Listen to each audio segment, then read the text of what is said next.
So welcome welcome welcome, स्वागत है आप सबका टू दिस रिवीजन सेशन, जहां हम रिवाइज करने वाले हैं आप सबका फेवरेट चैप्टर नंबर 4 जो बात करता है रिस्क असेसमेंट और इंटरनल कंट्रोल। बहुत ही प्यारा और बहुत ही स्कोरिंग चैप्टर है। सच्ची बोलूं तो भाई साहब मजा आ जाएगा। इस रिवीजन की खास बात ये होने वाली है, हम सारे कॉन्सेप्ट्स और जितने भी तड़कते भड़कते क्वेश्चन है आईसीआई के, आरटीपी, एमटीपी, पास्ट एग्जाम, सारी चीजें एकदम डिटेल में रिवाइज करेंगे। तो सारे बच्चे कुर्सी की पेटी बांध लो, get ready for this power pad revision. Make sure revision पे आगे बढ़ने से पहले अपनी अटेंडेंस जरूर लगा देना वीडियो को लाइक करके। And yes, now let's begin with the revision. Sir ये वाले जो हमें प्यारे प्यारे बोर्ड नोट्स है कहां पे मिलेंगे? हमारे टेलीग्राम चैनल पे मिल जाएंगे, तो वहां से आप डाउनलोड करके चल सकते हो। Before I begin with the chapter मैं आपको कुछ बेसिक्स रिवाइज करा देता हूं। हमने एक चीज सीख रखी है, ऑडिट प्रोसीजर क्या क्या होते हैं। सर दो तरह के होते हैं, रैप और फैप। रैप का मतलब है रिस्क असेसमेंट प्रोसीजर, फैप का मतलब है further audit procedure. Risk assessment procedure नाम का प्रोसीजर होता है, इसमें हम चीजों की सिर्फ अंडरस्टैंडिंग लेते हैं। यानी नाम से पता चल रहा है रिस्क असेस मतलब identify and assess the risk of material misstatement. कैसे? Through understanding the entity and its environment including internal control. जब आपने चीजों की समझ ले ली, अब आ जाओ मेन काम कर लो, टेस्टिंग कर लो। टेस्टिंग यानी फर्दर ऑडिट प्रोसीजर, जिसमें आप पहले प्रोसेस टेस्ट करते हो जिसको बोलते हैं टेस्ट ऑफ कंट्रोल, फिर अमाउंट्स टेस्ट करते हो जिसको बोलते हैं सब्सटेंटिव प्रोसीजर, जिसमें आता है टेस्ट ऑफ डिटेल और एनालिटिकल प्रोसीजर। क्या यहां तक बेसिक्स क्लियर है? हाँ सर। अब मेरे से एक बच्चा आता है और पूछता है शुभम सर हमें किन चीजों की अंडरस्टैंडिंग लेनी है? तो मैंने कहा हमें अंडरस्टैंडिंग लेनी है ये सब चीजों की। सबसे पहले आता है रेलिवेंट इंडस्ट्री, रेगुलेटरी और अदर एक्सटर्नल फैक्टर, यानी जितनी भी चीजें एंटिटी के एक्सटर्नल है उनको समझो। सर इंडस्ट्री में क्या आता है? मैंने कहा इंडस्ट्री में आती हैं चार पांच चीजें। क्या क्या? एक तो आपके साथ वाले। सर साथ वाले यानी आपके कॉम्पिटिटर। आपको अपना कॉम्पिटिटिव एनवायरनमेंट समझना, दैट इज द कॉम्पिटिशन। फिर पीछे वाले और आगे वाले। पीछे वाले यानी आपके पास माल कहां से आता है? पीछे से आता है, यानी आपके सप्लायर की बात हो रही है। आगे आप माल किसको बेचते हो? कस्टमर को बेचते हो, यानी customer relationships, that is the market. ये सारे एग्जांपल आपको पता है, ध्यान रखने हैं, पूछता है इसे क्वेश्चन में, ठीक है सर। एंड लास्ट में आप कंसीडर करोगे टेक्नोलॉजिकल एनवायरमेंट। टेक्नोलॉजिकल डेवलपमेंट यानी किस तरह से आपके प्रोडक्ट की टेक्नोलॉजी चेंज हो रही है। क्या इंडस्ट्री वाले पॉइंट्स क्लियर है? हाँ सर। साथ वाले, पीछे वाले, आगे वाले और प्रोडक्ट टेक्नोलॉजी, इनको हमें कंसीडर करके चलना है। फिर आता है sir regulatory environment. Regulatory environment का बेसिकली मतलब है लॉज एंड रेगुलेशन। तो पहले अपना जो फाइनेंशियल स्टेटमेंट है उसके लॉज को कंसीडर कर लो, यानी एप्लीकेबल एफआरएफ, जिसमें आ जाएंगे अकाउंटिंग पॉलिसीज, इंडस्ट्री के प्रैक्टिसेस, ठीक है सर। फिर लीगल एनवायरनमेंट यानी लॉज एंड रेगुलेशन। अब लॉ बनाते कौन है? मोदी जी। यानी हमें कंसीडर करना है political environment, that is the government policies and taxation. क्या ये पॉइंट्स क्लियर है? हाँ सर। फिर हमने कंसीडर करने हैं other external factors. Other external factors में बेसिकली आपकी इकोनॉमिक कंडीशंस रिलेटेड चीजें आती हैं। इकोनॉमी की जब भी बात होती है तो क्या चलता है कि इन्फ्लेशन कितनी चल रही है, उस इन्फ्लेशन के हिसाब से ब्याज दरें कितनी चल रही है। ब्याज दरें यानी इंटरेस्ट रेट। तो हमें यहां पे दो ही रेट्स को कंसीडर करना है, आई इन्फ्लेशन रेट्स और इंटरेस्ट रेट्स। इससे पता चलेगा किस तरह से फाइनेंस अवेलेबल है एंटिटी के लिए। तो हमें यहां पे ये तीन चीजों को समझना है, industry, regulatory and other external factors. Clear है बॉस? क्लियर है सर। ये क्वेश्चन एमटीपी में आया था अभी जैन 25 की, तो प्लीज इसको हल्के में मत लेना। अब आ जाओ क्वेश्चन नंबर 2। हमें समझनी है nature of the entity. Nature of the entity का मतलब है एंटिटी धंधा क्या करती है, यानी the nature of its operations, ठीक है सर। साथ साथ आपने समझने ऊपर वाले और नीचे वाले। सर ऊपर वाले यानी इस एंटिटी में ऊपर से किसने पैसा लगा रखा है, who are the owners and what is the governance structure. Sir governance structure को समझना जरूरी है, क्योंकि इसी से पता लगेगा हु आर द टीसीडब्ल्यूजी, जिनसे आप कम्युनिकेट कर पाओगे इन ऐसे 260। फिर सर नीचे वाले यानी what are the investments that the entity is making including special purpose entities. कहीं इनकी कोई स्पेशल पर्पस एंटिटीज और सब्सिडरीज एसोसिएट्स तो नहीं है, इससे आपको रिलेटेड पार्टीज के बारे में पता चलेगा। एंड आखिरी में आप देखोगे इनका कैपिटल स्ट्रक्चर। कैपिटल स्ट्रक्चर यानी the way the entity structured and financed. Sir हमें कैपिटल स्ट्रक्चर देखना जरूरी क्यों है? ताकि आप समझ सको expected account balance, class of transaction और disclosure in the financial statement. For example, अगर कंपनी के पास डेट फंड्स हैं तो आप एक्सपेक्ट कर सकते हो बैलेंस शीट में लोन आएगा और पीएनएल में फाइनेंस कॉस्ट। क्या ये पॉइंट्स क्लियर है? हाँ सर। तो चार पॉइंट्स इजी है, धंधा समझो यानी ऑपरेशन, ऊपर वाले यानी कौन इनके ओनर है, गवर्नेंस स्ट्रक्चर, नीचे वाले यानी कंपनी ने कहां इन्वेस्ट कर रखा है, सब्सिडरीज, एसोसिएट्स और special purpose entities, and last में एंटिटी का structure and way of financing. Clear है बॉस? क्लियर है सर। अब इसी नेचर ऑफ एंटिटी पे ये आपसे सवाल पूछ सकते हैं, क्या क्या मैटर्स आप कंसीडर करोगे, क्या क्या मैटर्स आप कंसीडर करोगे। तो मैंने कहा जो ऊपर वाले पॉइंट्स है ना, उसी से रिलेटेड पॉइंट्स दे रखे हैं कि हम एंटिटी के ऑपरेशंस को समझेंगे। ऑपरेशंस का मतलब होता है सप्लाई चेन, कैसे सप्लायर माल देता है, कैसे चीजों की प्रोडक्शन होती है, ऑपरेटिंग एक्टिविटीज होती है, और उसके पास आप कैसे मार्केट में सेल करते हो, कितनी चीजें आप ऑनलाइन बेचते हो, कितने आप ऑफलाइन बेचते हो, शार्क टैंक वाली फील। तो मैंने कहा हम यहाँ पे सप्लायर देखेंगे, प्रोडक्शन फैसिलिटीज देखेंगे, रेवेन्यू के सोर्सेज देखेंगे, ठीक है सर। फिर आप देखो एंटिटी की इन्वेस्टमेंट एक्टिविटीज। इन्वेस्टमेंट्स यानी किन सब्सिडरीज में इन्वेस्ट कर रखा है, किन फिक्स्ड एसेट्स में इन्वेस्ट कर रखा है, whatever are the capital investment activity. फिर हम देखेंगे इसकी फाइनेंसिंग एक्टिविटीज, यानी कितना पैसा डेट से ले रखा है, कितना इक्विटी से ले रखा है, ये सब स्ट्रक्चर का पार्ट आ जाएगा, डेट स्ट्रक्चर। एंड आखिरी में फाइनेंशियल रिपोर्टिंग, किस तरह से इनके अकाउंटिंग प्रिंसिपल्स हैं एंड रेवेन्यू रिकॉग्निशन की पॉलिसीज है। तो मैंने कहा ये एग्जांपल ऑफ मैटर्स को याद रखना मुश्किल नहीं है, ये तीनों के तीनों पॉइंट्स हमें बचपन से आते हैं। क्यों? क्योंकि हमें कैश फ्लो स्टेटमेंट बनाना आता है। तो कैश फ्लो स्टेटमेंट में तीन एक्टिविटीज आती है, ऑपरेटिंग, इन्वेस्टिंग और फाइनेंसिंग। तो वही ऑपरेटिंग, इन्वेस्टिंग और फाइनेंसिंग एक्टिविटीज हो गई, और आखिरी में फाइनेंशियल रिपोर्टिंग। क्या नेचर ऑफ द एंटिटी के मैटर्स पूछे तो लिख लोगे? हाँ सर, 4 नंबर में से 4 नंबर ले आएंगे। फिर आता है अकाउंटिंग पॉलिसी। अकाउंटिंग पॉलिसी में बस आपने देखना है कि किस तरह की अकाउंटिंग पॉलिसी सेलेक्ट और अप्लाई करी। It should be appropriate and as per the applicable FRF. Plus अगर कोई चेंजेस है तो उसके रीजंस वगैरह कंसिडर करो।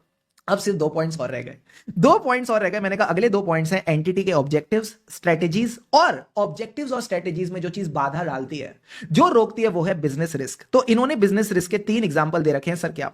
एक बार अच्छे से समझो फिर मैं बताता हूं। सबसे पहला एग्जांपल है इंडस्ट्रियल डेवलपमेंट, कि जो एंटिटी है इसके पास पर्संस नहीं है, एक्सपर्टीज नहीं है to deal with the industrial changes. For example Nokia, mobile industry कहां से कहां पहुंच गई, ये वहीं की वहीं रही, तो एंटिटी खत्म हो गई। न्यू प्रोडक्ट्स एंड सर्विसेज के साथ आती है न्यू प्रोडक्ट लायबिलिटीज। तो फॉर एग्जांपल अगर मैं एमआई की बात करूं तो इसके जितने भी नए नए फोन थे पिछले 3-4 साल में, सब में आग लगने लगी। तो इससे क्या हुआ? इससे कहीं ना कहीं एमआई की प्रोडक्ट लायबिलिटीज बढ़ गई, which is another type of business risk. And last में हमने बात करी एक्सपेंशन ऑफ बिजनेस। तो जब आप बिजनेस एक्सपेंड कर रहे हो तो देयर इज अ रिस्क कि आपने जो डिमांड है इसको ठीक से एस्टिमेट नहीं किया। तो कई सारी ऐसी एंटिटीज है जैसे माइक्रोमैक्स, वन प्लस, पहले बहुत अच्छा चलती थी, तो इनको लगा हम आगे भी अच्छा चलेंगे, तो इन्होंने बहुत प्रोडक्शन कर दी, और जब बहुत प्रोडक्शन करी तो डिमांड थी नहीं, तो ये एंटिटीज भी बंद हो गई। तो तीनों एग्जाम्पल ध्यान रखना सर, तीनों एग्जाम्पल क्या थे? नोकिया, उसके बाद हमने बात करी एमआई, और एमआई के बाद वन प्लस। नोकिया में दिक्कत क्या थी? इंडस्ट्री डेवलप हुई, ये लोग डेवलप नहीं हुए, यानी they did not have the persons और expertise to deal with the industrial changes. Second point क्या था सर? सेकंड पॉइंट था एमआई, नए प्रोडक्ट्स के साथ नई product liability. And third point Shubham sir ने बताया एक्सपेंशन ऑफ बिजनेस। जब बिजनेस एक्सपेंड हो रहा था तो आपने डिमांड को ठीक से एक्यूरेटली एस्टिमेट नहीं किया। अब आता है sir last point, financial performance. हमें as a auditor financial performance को भी समझना है। अब फाइनेंशियल परफॉर्मेंस को कैसे समझ सकते हैं? Through some KPIs. केपीआई का मतलब होता है की परफॉर्मेंस इंडिकेटर। अब ये फाइनेंशियल भी हो सकते हैं, नॉन फाइनेंशियल भी हो सकते हैं। फाइनेंशियल का एग्जांपल है फाइनेंशियल रेशियोज, आप नेट प्रॉफिट रेशियो देख लो, ऑपरेटिंग प्रॉफिट देख लो, ग्रॉस प्रॉफिट देख लो। ऑपरेटिंग स्टैटिस्टिक्स मतलब नॉन फाइनेंशियल मेजर, जैसे कितना वेस्टेज हो रही है इन प्रोडक्शन। प्लस आप इनका ट्रेंड देखो कि ईयर ऑन ईयर रेवेन्यू कैसे बढ़ रहा है, क्वार्टर ऑन क्वार्टर रेवेन्यू कैसे बढ़ रहा है। तो ट्रेंड से ही मैंने निकाला अगला point, period on period financial analysis, यानी year on year, quarter on quarter. फिर आप इनकी फाइनेंशियल्स को चेक कर सकते हो विद द एक्सपेक्टेशन, कि किस तरह से परफॉर्म कर रहे हैं विद द एक्सपेक्टेशन, चाहे इंटरनल एक्सपेक्टेशन है या एक्सटर्नल एक्सपेक्टेशन है। इंटरनल एक्सपेक्टेशन क्या होती है? हर कंपनी अपने बजट्स बनाती है, फोरकास्ट बनाती है, फिर एक्चुअल परफॉर्मेंस को स्टैंडर्ड परफॉर्मेंस से कंपेयर करती है और वेरिएंस एनालिसिस करती है। सर हम ऑडिट की क्लास में आए या कॉस्टिंग की? मैंने कहा डोंट वरी, ऑडिट में सब आ जाता है, ठीक है, फाइनेंशियल मैनेजमेंट हो, कॉस्टिंग हो, स्ट्रेटेजिक मैनेजमेंट हो। एक्सटर्नल कौन सी चीजें हैं जिनको देख के फाइनेंशियल परफॉर्मेंस का पता चल सकता है? सर क्रेडिट रेटिंग एजेंसीज की रिपोर्ट्स। तो जितनी भी क्रेडिट रेटिंग एजेंसीज है वो बताती है किस तरह से कंपनी परफॉर्म कर रही है। तो 4 तरीके हैं फाइनेंशियल परफॉर्मेंस चेक करने के। सारे बच्चे फटाफट मेरे को वापस रिवाइज कराओ, रिवीजन के अंदर रिवीजन। सबसे पहले की performance indicator, financial, non financial. Financial यानी रेशियोज, नॉन फाइनेंशियल यानी ऑपरेटिंग स्टैटिस्टिक्स। साथ ही साथ इसमें ट्रेंड्स भी आ जाते हैं। ट्रेंड से निकला अगला point pop analysis. Pop analysis मतलब पीरियड ऑन पीरियड एनालिसिस आ जाएगा।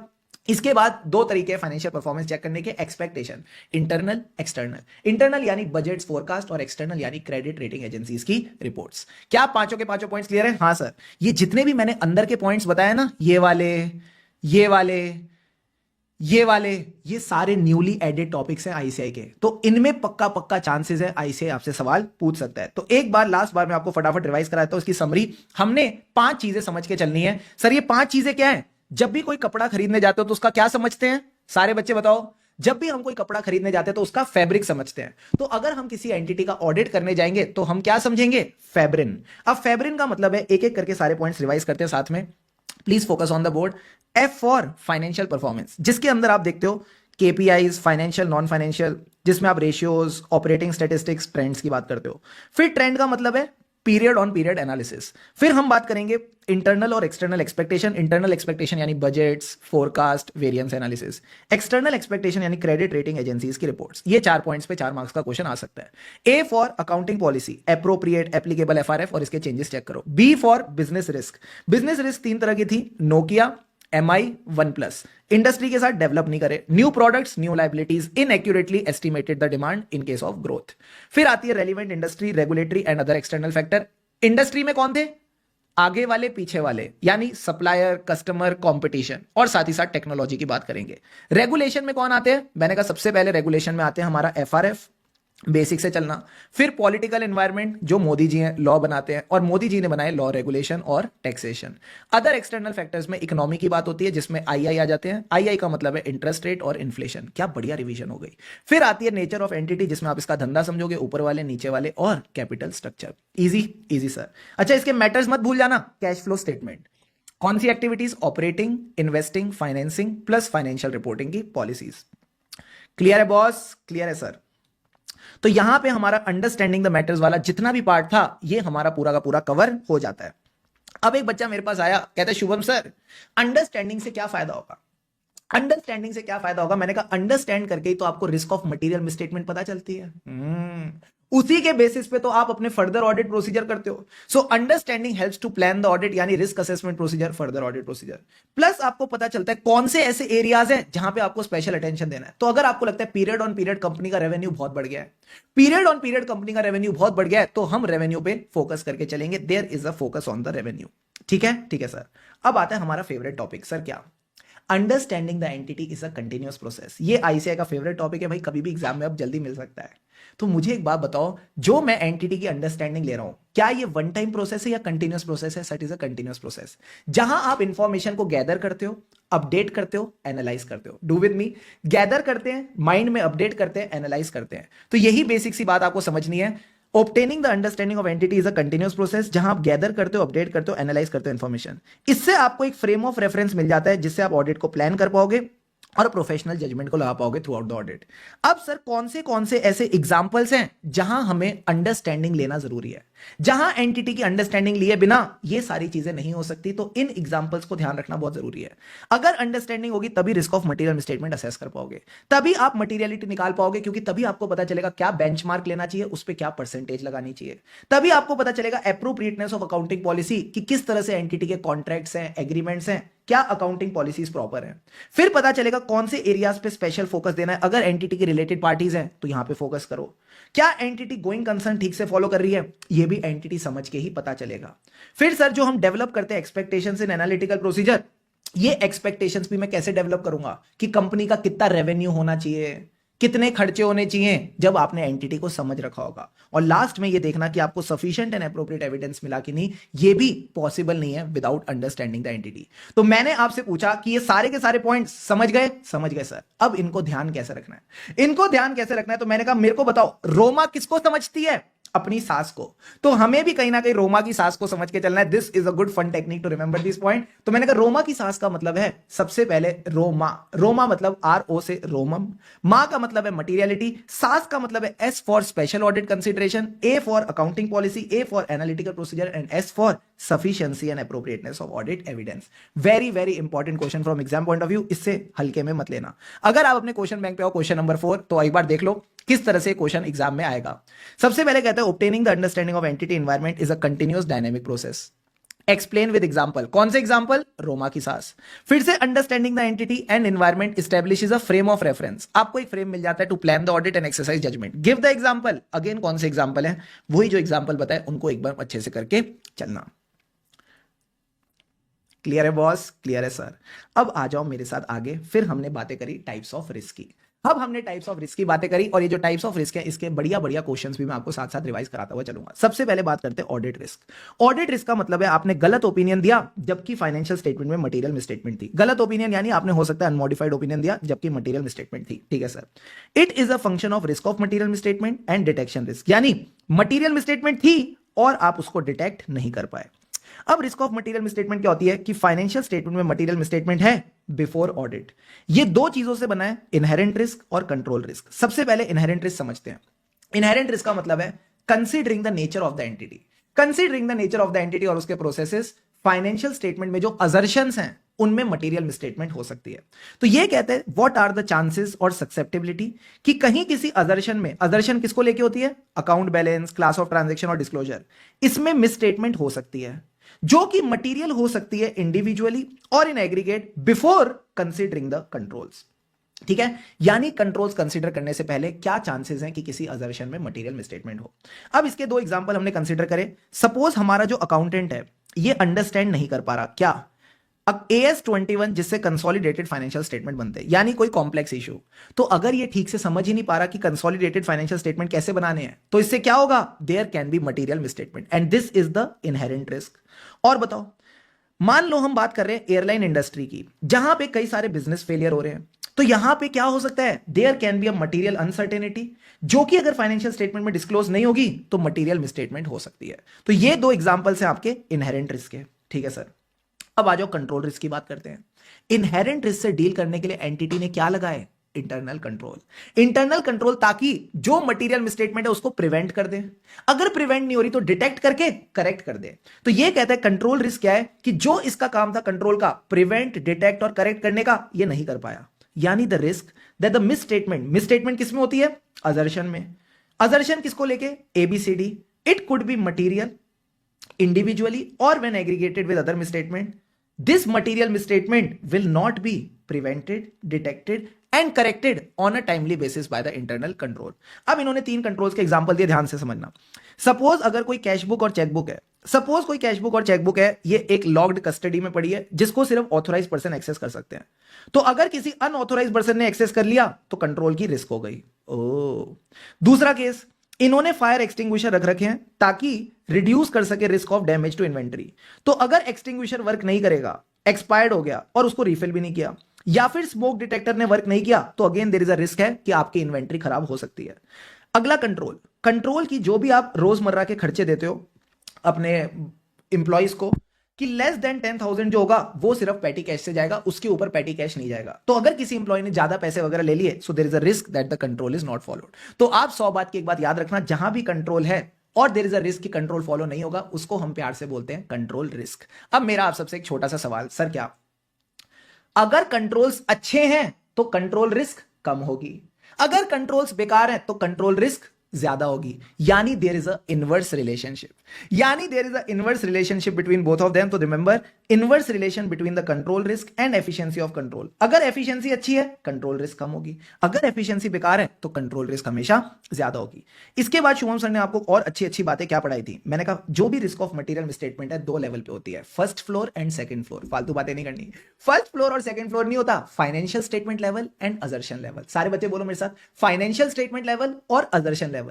ये फाइनेंशियल स्टेटमेंट लेवल का मतलब है ये बहुत सारी असर्शन को अफेक्ट कर रही है, पूरे फाइनेंशियल स्टेटमेंट को अफेक्ट कर रही है। अगर अकाउंटिंग सिस्टम ही खराब है, पूरे फाइनेंशियल स्टेटमेंट खराब बनेंगे।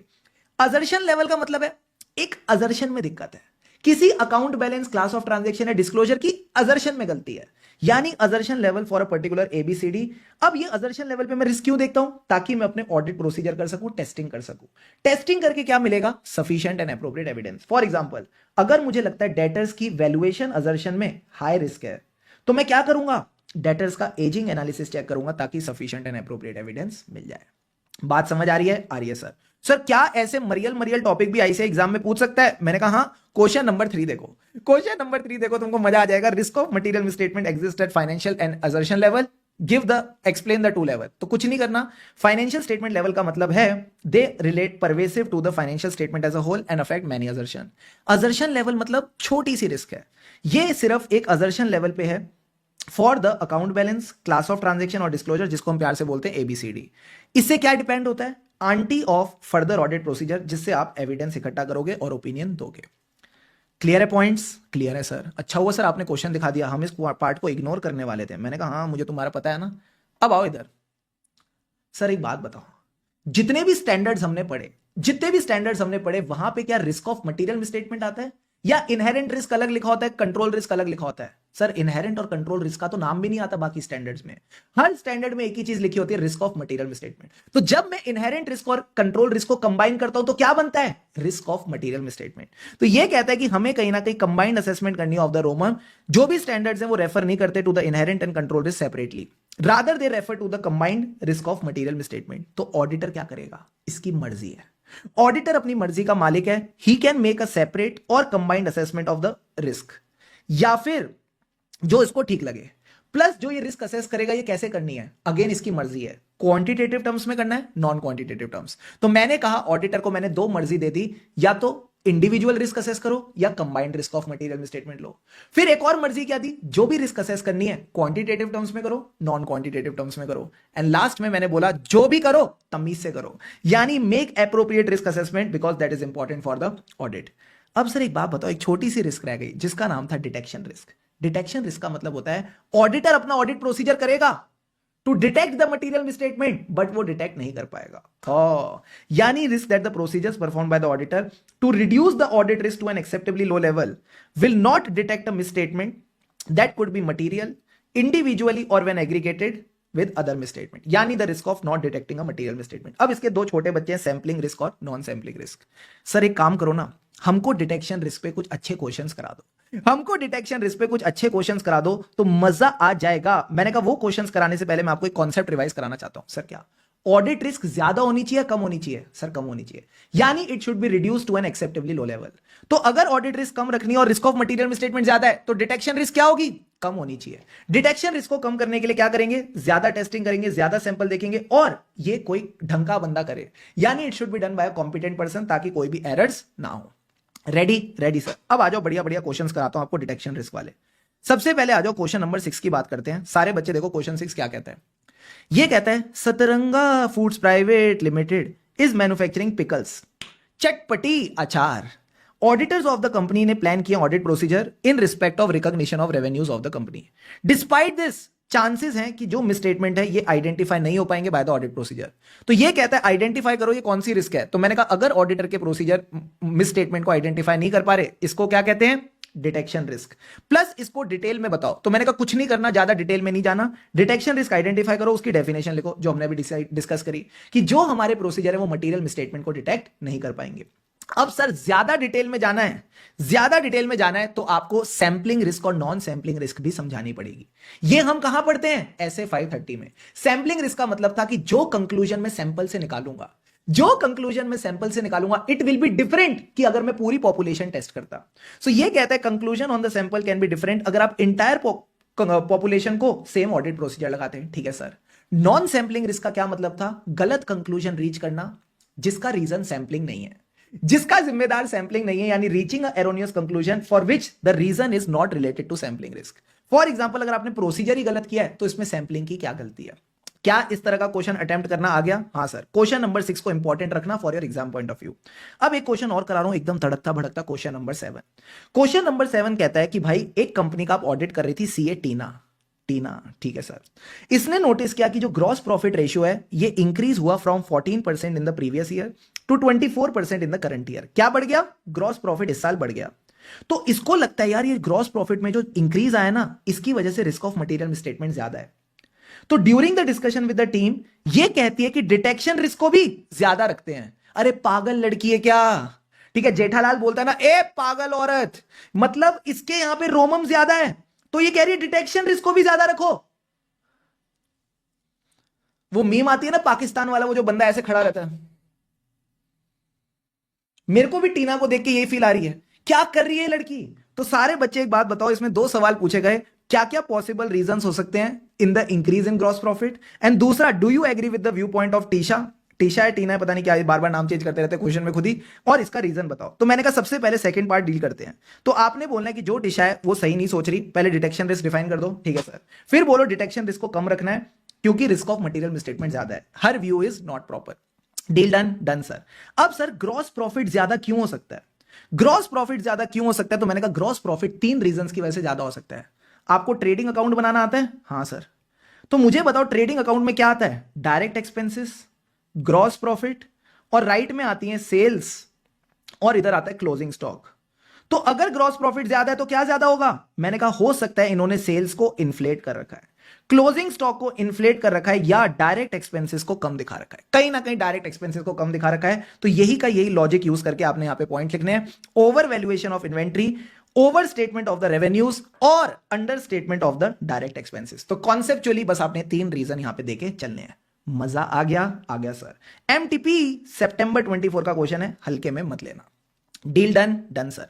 इसके अलावा शुभम सर ने क्या पढ़ाया? मैंने कहा सबसे पहले इसके बाद हमारे पास ज्यादा चीजें रह नहीं गई हैं। ऑडिट रिस्क में क्या नहीं आता? तो मुझे बताओ ऑडिट रिस्क में कौन सी दो चीजें नहीं आती सर? सबसे पहले ऑडिट रिस्क होती क्या थी? गलत ओपिनियन देना। गलत ओपिनियन देना जब मटेरियल मिसस्टेटमेंट थी, ठीक है सर। अब दो चीजें हैं जिनको आप ऑडिट रिस्क नहीं बोलोगे, क्या? कि अगर ऑडिटर ने ये ओपिनियन दिया कि मटेरियल मिसस्टेटमेंट है जबकि नहीं थी। ऐसा होता है क्या? ऐसा होता है क्या कि ऑडिटर बोले मटेरियल मिसस्टेटमेंट है जबकि नहीं है? नहीं sir, this is insignificant, but this is also not a part of audit risk, ठीक है सर। ये पहला एग्जांपल याद रखना। दूसरा केस, मान लो ऑडिटर पे क्लाइंट ने केस कर दिया, और जब ऑडिटर पे क्लाइंट ने केस किया उससे ऑडिटर की बदनामी हो गई, एडवर्स पब्लिसिटी। तो ये जो बिजनेस रिस्क है, क्या ये ऑडिट रिस्क है? आंसर इज नो, ये भी ऑडिट रिस्क नहीं है। तो दो एग्जांपल आपने याद रखने हैं, एमटीपी का क्वेश्चन है, ध्यान रखना। सबसे पहला पॉइंट क्या था कि भाई ऑडिटर कहता है मटेरियल मिसस्टेटमेंट है जबकि नहीं थी, this is insignificant and this is not audit risk. And second case is auditor की जो बिजनेस रिस्क है, business risk due to loss from litigation और adverse publicity, this is also not audit risk. अब last question मेरा आप सबके लिए ये रहा, जो भी मैं रिस्क असेस कर रहा हूं, क्या मैं अनुमान लगा रहा हूं या मैं एग्जैक्टली बोल सकता हूं इतनी ही रिस्क होगी? सर आप अपना अनुमान लगा, जो भी रिस्क असेसमेंट है this is a matter of PJ. PJ का मतलब है प्रोफेशनल जजमेंट। तो ये आपने एक छोटा सा पॉइंट और ध्यान रखना है। अगेन एमटीपी सितंबर 24 का क्वेश्चन है, क्या जो ऑडिट रिस्क है this is a function of risk of material statement detection risk. जब भी आप रिस्क असेस करते हो वो किसके बेसिस पे करते हो? रिस्क असेसमेंट प्रोसीजर एंड जो टेस्ट ऑफ कंट्रोल्स करके कंट्रोल्स के बारे में पता चलता है उससे भी रिस्क ऑफ मटेरियल स्टेटमेंट पे इंपैक्ट आता है। तो ये कहता है assessment is based on audit procedure and evidence. अब जो रिस्क असेस कर रहे हो it is a matter of professional judgement not precise measurement. अब ये प्रोफेशनल जजमेंट के लिए तीन चीजें लगेंगी, क्या? जो सीए स्टडीज में आपने नॉलेज इकट्ठी करी, जो आर्टिकलशिप में आपने ट्रेनिंग करी, और जो आपने ओवरऑल पोस्ट क्वालिफिकेशन एक्सपीरियंस लिया। तो तीनों चीजों को ध्यान रखना step by step, knowledge, training, experience. Come on, knowledge, training and experience, तभी आप सही जजमेंट बना पाओगे, तभी आप कॉम्पिटेंट होगे टू मेक रीजनेबल जजमेंट। तो लास्ट बार एक बार फटाफट रिवाइज कर लेते हैं। सर क्या मैंने आपको बोला? जो भी रिस्क असेसमेंट है क्या वो प्रिसाइजली मेजर हो सकती है? नहीं, it is a matter of judgement. तो रिस्क असेसमेंट किसके बेसिस पे होती है? ऑडिट प्रोसीजर्स एंड जो भी एविडेंस मैंने इकट्ठा किया, ठीक है सर।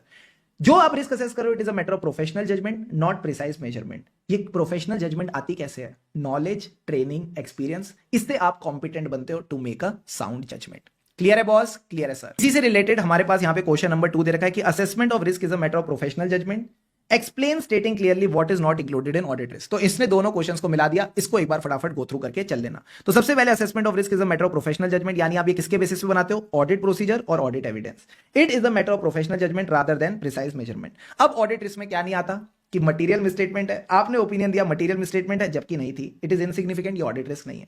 प्लस ऑडिटर की जो बिजनेस रिस्क है, जो ऑडिटर की बिजनेस रिस्क है जैसे loss from litigation, adverse publicity, ये सब हमारी रिस्क में नहीं आता। क्या यहां तक सारी बातें क्लियर हैं? Is everything clear to all of you? Yes. Risk assessment procedure, risk assessment procedure हमको ऑलरेडी पता है, दिस इज ऑडिट प्रोसीजर, जिसमें हम चीजों की अंडरस्टैंडिंग लेते हैं, यानी to obtain the understanding of entity, environment and internal control. Understanding लेके क्या होगा? Identify and assess the risk of material misstatement due to fraud और एरर। अब ये रिस्क ऑफ मटेरियल मिसस्टेटमेंट दो लेवल पे होती है, financial statement and assertion level. क्या ये बेसिक डेफिनेशन क्लियर है? हाँ सर। अब इसी डेफिनेशन को मैंने एक्सपेंड किया, इसकी 4 एक्टिविटीज लिख के। सबसे पहले बोला identify the risk through understanding the entity, environment, internal control. फिर असेस द रिस्क और देखो क्या ये पोटेंशियली अफेक्ट करिए मैनी असर्शंस, यानी ये फाइनेंशियल स्टेटमेंट लेवल की रिस्क है। अब जब आपने रिस्क को आइडेंटिफाई कर लिया, असेस कर लिया, तो थर्ड पॉइंट में क्या आएगा? मैंने कहा रिस्क है तो कंट्रोल है, यानी देखो इस रिस्क से क्या गलत हो सकता है, what can go wrong at assertion level and consider the controls that you intend to test. For example, अगर कंपनी में कोई भी प्रोसेस नहीं है of checking the quantity of goods received, तो इससे क्या गलत हो सकता है? मैंने कहा इसके it can lead to fictitious purchases. तो मैं कंट्रोल क्या लगाऊंगा? मैं कंट्रोल लगाऊंगा कि जो भी इन्वेंट्री, जो भी इनवॉइस्ड क्वांटिटी है, जो भी इनवॉइस्ड क्वांटिटी है उसको कंपेयर करूं with the goods received note, यानी कितनी गुड्स रिसीव हुई। तो अगर इनवॉइस और गुड्स सेम रिसीव हुई हैं, यानी फिर कोई भी फिक्टिशियस परचेज नहीं है। तो पहले रिस्क को आइडेंटिफाई किया, फिर असेस किया, फिर देखा रिस्क से क्या गलत हो सकता है और उसके लिए क्या कंट्रोल्स हैं। और लास्ट में छोटा सा पॉइंट मत भूल जाना, consider the likelihood and magnitude of the risk which can lead to material misstatement. आपने ये दो क्वालिटीज को चेक करते हुए चलना है। क्या ये चारों के चारों मीठे मीठे पॉइंट्स क्लियर हैं? हाँ सर। तो ये बातें हमारी कवर हो गई। इसके बाद हम चले नेक्स्ट टॉपिक पे, that is the internal control. Internal control क्या होता है? तो कोई भी राह चलता आदमी आपसे पूछे इंटरनल कंट्रोल क्या होता है, तो बोलना it is a process which is designed, implemented और मेंटेन्ड, यानी dim bye the management, TCWG and others. इससे क्या मिलती है? Reasonable assurance. किसको लेके? About the achievement of entities objective. अब हर एंटिटी का ऑब्जेक्टिव क्या है? अपना स्कोर बढ़ाना। सर स्कोर का मतलब है S for safeguarding of assets, S for safeguarding of assets. तो फॉर एग्जांपल अगर कैश है तो उसको लॉकर में रखो और उसकी जो कीज है ऑथोराइज पर्सन के पास होनी चाहिए। को मतलब compliance with laws and regulation, यानी एक बंदे की ड्यूटी लगा दी कि भाई टीडीएस टाइम पे डिपॉजिट करना ताकि हम इनकम टैक्स एक्ट से कंप्लाई करें। Or for reliability of financial reporting, बंदे की ड्यूटी लगाई कि फाइनेंशियल स्टेटमेंट जब भी प्रिपेयर करो तो comply with the accounting standards ताकि ठीक से फाइनेंशियल्स बने। And E for effectiveness and efficiency of operation, workers को काम पे रखने से पहले उनकी ट्रेनिंग करना जरूरी है। तो ये कुछ प्रोसेसेस है, हर एंटिटी लगा सकती है। तो लास्ट बार एक बार फटाफट साथ में रिवाइज करते हैं। What is the definition of internal control? Sir, it is a process dim मतलब design, implement and maintain by the management, TCWG and others. क्या देने के लिए? Reasonable assurance. सर हम यहां पे रीजनेबल एश्योरेंस की बात कर रहे हैं, मतलब अगला topic inherent limitations of control पढ़ने वाले हैं। ठीक है सर, रीजनेबल एश्योरेंस की एंटिटी अपने ऑब्जेक्टिव अचीव कर पाएगी, यानी स्कोर बढ़ा पाएगी। स्कोर मतलब S for safeguarding of assets, C for compliance with the laws and regulation, R for reliability of financial reporting and E for effectiveness and efficiency of operations. क्या ये basic point सबको clear है? हाँ sir. अब एक बात बताओ, मेरे से बच्चा पूछता है इसमें मेरा क्या फायदा? जो हम रिस्क असेसमेंट प्रोसीजर कर रहे हैं, अंडरस्टैंडिंग ले रहे हैं इंटरनल कंट्रोल्स की, इसमें हमारा फायदा क्या है? मैंने कहा फायदा है, अगर आप कंट्रोल्स को समझोगे तो यह समझ आएगा कौन सी रिस्क है जिसके लिए कंट्रोल्स को लगाया गया है, यानी आइडेंटिफाई द पोटेंशियल मिसस्टेटमेंट्स जिनको प्रिवेंट, डिटेक्ट और करेक्ट करने के लिए कंट्रोल को लगाया गया है। अगर मैंने इनहेरेंट रिस्क और कंट्रोल रिस्क को मिला दिया क्योंकि आपने कंट्रोल्स को समझा, तो क्या पता लगा पाओगे? रिस्क ऑफ मटेरियल मिसस्टेटमेंट, यानी फैक्टर्स अफेक्टिंग द रोमम। और जब आपने रिस्क असेसमेंट प्रोसीजर कर लिए, इनहेरेंट रिस्क भी समझ ली, कंट्रोल रिस्क भी समझ ली, अगला स्टेप क्या होता है? Further audit procedure. तो तीसरी चीज जो आपके लिए फायदा होगा, it will help you in designing the nature, timing and extent of further audit procedure. क्या तीनों पॉइंट्स क्लियर है? हाँ sir. Potential misstatement, inherent risk, control risk को मिलाया, risk of material misstatement and the third stage is further audit procedure. फटाफट अपने question bank पे आओ and come to question number 23। क्या बात कर रहे हो सर? हाँ, क्वेश्चन 23 पे सारे बच्चे आएंगे भागते भागते। सबसे पहले ये क्वेश्चन आया था नवंबर 22 मेन एग्जाम में, तो भाई इस तरह की चीजें भी आईसीए पूछ सकता है। ABC limited has many divisions and branches across the country, they have an internal control system which is well established and maintained by the management on regular basis. Explain the meaning of internal control. क्या meaning सबको clear है? हाँ sir. Also state the benefits of understanding the control. तो benefits यही हैं, पहले inherent risk यानी misstatement, फिर risk of material misstatement and then nature, timing and extent of further audit procedure. Done done done done done sir. वापस अपने notes पे आ जाओ। अब सर अगली चीज जो शुभम सर ने पढ़ाई थी, limitations of internal control. Internal control आपको रीजनेबल एश्योरेंस क्यों दे रहा है कि ऑब्जेक्टिव्स अचीव कर पाएगा? क्योंकि उसके अंदर इनहेरेंट लिमिटेशन है। So internal controls can provide only a reasonable assurance about achieving the financial reporting objective due to inherent limitations of the internal control. अब इसमें क्या क्या लिमिटेशंस है एक एक करके समझते हुए चलना। सबसे पहले मैनेजमेंट की जजमेंट। ये मैनेजमेंट डिसाइड करेगी कहां रिस्क अज्यूम करनी है, कहां कंट्रोल्स लगाने हैं। फॉर एग्जांपल कहते हैं स्टेशनरी के लिए कोई भी कंट्रोल की जरूरत नहीं है। फिर आती है बात, ह्यूमन डिसीजंस गलत हो सकते हैं। There can be break down due to human error. क्यों? क्या एरर हो सकता है? Error in the design of internal control. तो जैसे हमने डिजाइन को कवर किया कि भाई 0 से 1 लाख का परचेज ऑर्डर होगा, मैनेजर करेगा। 1 लाख 1 से 10 लाख सीनियर मैनेजर करेगा। 10 लाख 1 से 1 करोड़ सीएफओ करेगा। ग्रेटर देन 1 करोड़ ये लोग करेंगे। But sir what about 10 lakh 50 पैसा, ये कौन करेगा? मैंने कहा ये है डिजाइन की कमी। ये है डिजाइन की कमी कि 10 लाख 50 पैसा तो कहीं भी कवर नहीं हो रहा। हाँ सर। तो ये चीज पकड़ने के लिए अपन ने ली एक्सेप्शन रिपोर्ट। ठीक है। अब एक्सेप्शन रिपोर्ट अगर किसी बुद्धू पर्सन के पास आ गई, यानी जिसको ना तो पर्पस पता है एक्सेप्शन रिपोर्ट का, ना ही उसको पता है कि कैसे करेक्टिव एक्शन लेना है, तो मैंने कहा ऐसे टाइम पे भी कंट्रोल्स ठीक से वर्क नहीं करेंगे। सो इंटरनल कंट्रोल्स में be ineffective if the exception report यानी information produce for internal control is not effectively used. क्यों इफेक्टिवली यूज नहीं हो रही? क्योंकि बंदा ही बुद्धू है। Person receiving the information doesn't understand the purpose and he fails to take corrective action. अब सर कुछ लोग तो बुद्धू होते हैं, कुछ बहुत चालाक होते हैं। ये जो चालाक लोग होते हैं क्या करते हैं? मिली भगत। ये लोग कॉल्यूजन करते हैं। तो ये कहते हैं controls can be circumvented that is avoided by the collusion of 2 or more person. For example कोई साइड एग्रीमेंट हो सकता है with the customer to alter the terms and conditions of a standard sales contract resulting in improper revenue recognition. For example मेरा जो standard sales contract है उसमें लिखा है revenue recognition will be on delivery of goods. ठीक है sir. तो मैंने रेवेन्यू कैसे रिकॉग्नाइज कर दिया? डिलीवरी पे। बट एक कस्टमर ऐसा था जिसके साथ आपने साइड एग्रीमेंट कर रखा है। साइड एग्रीमेंट यानी एडिशनल एग्रीमेंट, और उसमें आपने स्पेसिफिकली लिख रखा है कि notwithstanding the sales contract. Sales contract भाड़ में गया। Revenue recognition will be on customer's approval. तो एक बात बताओ, इस कस्टमर का रेवेन्यू अगर डिलीवरी पे रिकॉग्नाइज हो गया तो क्या हो जाएगी? Improper revenue recognition.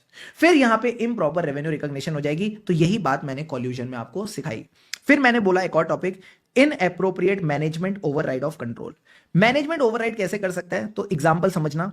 हमारा एक सॉफ्टवेयर है जिसमें एडिट चेक है। एडिट चेक क्या करता है? कभी भी कोई ट्रांजैक्शन होती है, which is more than the credit limit, तो ये इसको आइडेंटिफाई और रिपोर्ट करता है। It identifies and report such transaction. तो अगर ऐसा कोई एडिट चेक है, मैनेजमेंट इसको ओवरराइड कर सकती है, डिसेबल कर सकती है। अगेन एग्जांपल से समझो, मान लो मैनेजमेंट का कोई बिल है, बिल मतलब ब्रदर इन लॉ, वाइफ का भाई, साला, मैंने उसको क्या किया, क्रेडिट सेल करी एज अ एंटिटी 15 लाख रुपए की। ये जो मेरा साला था उसकी क्रेडिट लिमिट से ज्यादा थी। तो क्या ये रिपोर्ट होगी? हाँ। अब मैनेजमेंट इस रिपोर्ट को ओवरराइड कैसे कर सकता है? कहेगा भाई मेरे साले की ट्रांजैक्शन है, अगर मैंने इसको अप्रूव नहीं किया तो बीवी मारेगी, तो इसको अप्रूव करना पड़ गया। जैसे ही अप्रूव किया इसने कंट्रोल को ओवरराइड कर दिया। या फिर कहता है ये जो रिपोर्टिंग वाला फीचर है इसी को डिसेबल मार दो, इसी को डिसेबल मार दो। तो अगेन ओवरराइड करने का एक और तरीका क्या हो गया, डिसेबल्ड बाय द मैनेजमेंट। क्या ये पूरा कॉन्सेप्ट क्लियर है? हाँ सर। फिर आगे आए हम स्मॉल एंटिटीज के पास, तो ये कहता है स्मॉल एंटिटीज में इंप्लॉइज कम होते हैं, तो जो सेग्रीगेशन ऑफ ड्यूटीज है दिस इज नॉट पॉसिबल। तो क्या करें? मैंने कहा देयरफॉर जो ओनर मैनेजर है वो खुद ही नजर रखता है पूरी एंटिटी में सब कुछ ठीक से हो रहा है कि नहीं। तो अब ये जो मैंने आपके लिए टॉपिक फैलाया है इसकी आ जाओ एक बार क्विक समरी रिवीजन कर लेते हैं। रिवीजन के अंदर रिवीजन, देखो क्या कहता है। सबसे पहले टॉपिक स्टार्ट होगा कि हम रीजनेबल एश्योरेंस देते हैं for internal control due to inherent limitations of internal control. ठीक है सर। अब सेकंड पॉइंट ये कहता है कि मैनेजमेंट की जजमेंट है कहां रिस्क अज्यूम करनी है, कहां कंट्रोल्स इंप्लीमेंट करने हैं। ठीक है सर। अब जहां कंट्रोल इंप्लीमेंट करे वहां पे बंदा बुद्धू भी हो सकता है, ज्यादा समझदार भी हो सकता है। पहले बुद्धू की बात करते हैं, यानी the person responsible, individuals responsible don't understand the purpose और they fail to take the corrective action, जो भी इंफॉर्मेशन उसके पास आती है। ठीक है सर। या अगर ज्यादा समझदार है तो ये लोग क्या करेंगे, कॉल्यूजन करेंगे, management override of control. Collusion among the people यानी साइड एग्रीमेंट, जो मैंने रेवेन्यू रिकॉग्निशन का एग्जांपल बताया था। मैनेजमेंट ओवरराइड मतलब वो जो साले वाला एग्जांपल था कि जो एडिट चेक है या तो उसको ओवरराइड कर दिया ट्रांजैक्शन अप्रूव करके, या फिर उसको डिसेबल कर दिया। और स्मॉल एंटिटीज की बात करो तो सेग्रीगेशन ऑफ ड्यूटीज नहीं होती, देयरफॉर जो ओनर मैनेजर है उसी को इफेक्टिव ओवरसाइट रखनी पड़ती है। क्लियर है boss? Is the full Q2 Q2 linking clear to all of you? Yes sir. अब एक बार फटाफट अपने क्वेश्चन बैंक पे आओ ना। क्वेश्चन नंबर 12, क्वेश्चन नंबर 12 पे सारे बच्चे आएंगे। डुक डुक डुक डुक डुक डुक डुक डुक बच्चे दौड़े डुक डुक डुक डुक। Briefly discuss the limitations of internal control MTP April 19। तो सेफ्टी के लिए एक बार अगर आप एटलीस्ट इस समरी चार्ट को भी रिवाइज कर जाओगे तो आपका काम हो जाएगा। ठीक है? ठीक है सर। मुझे एक बात बताओ, यहां तक सारी बातें क्लियर है? क्लियर है सर। पानी के 2-2 घूंट लगाओ चैट बॉक्स में, रेडी। अब अगला टॉपिक करेंगे।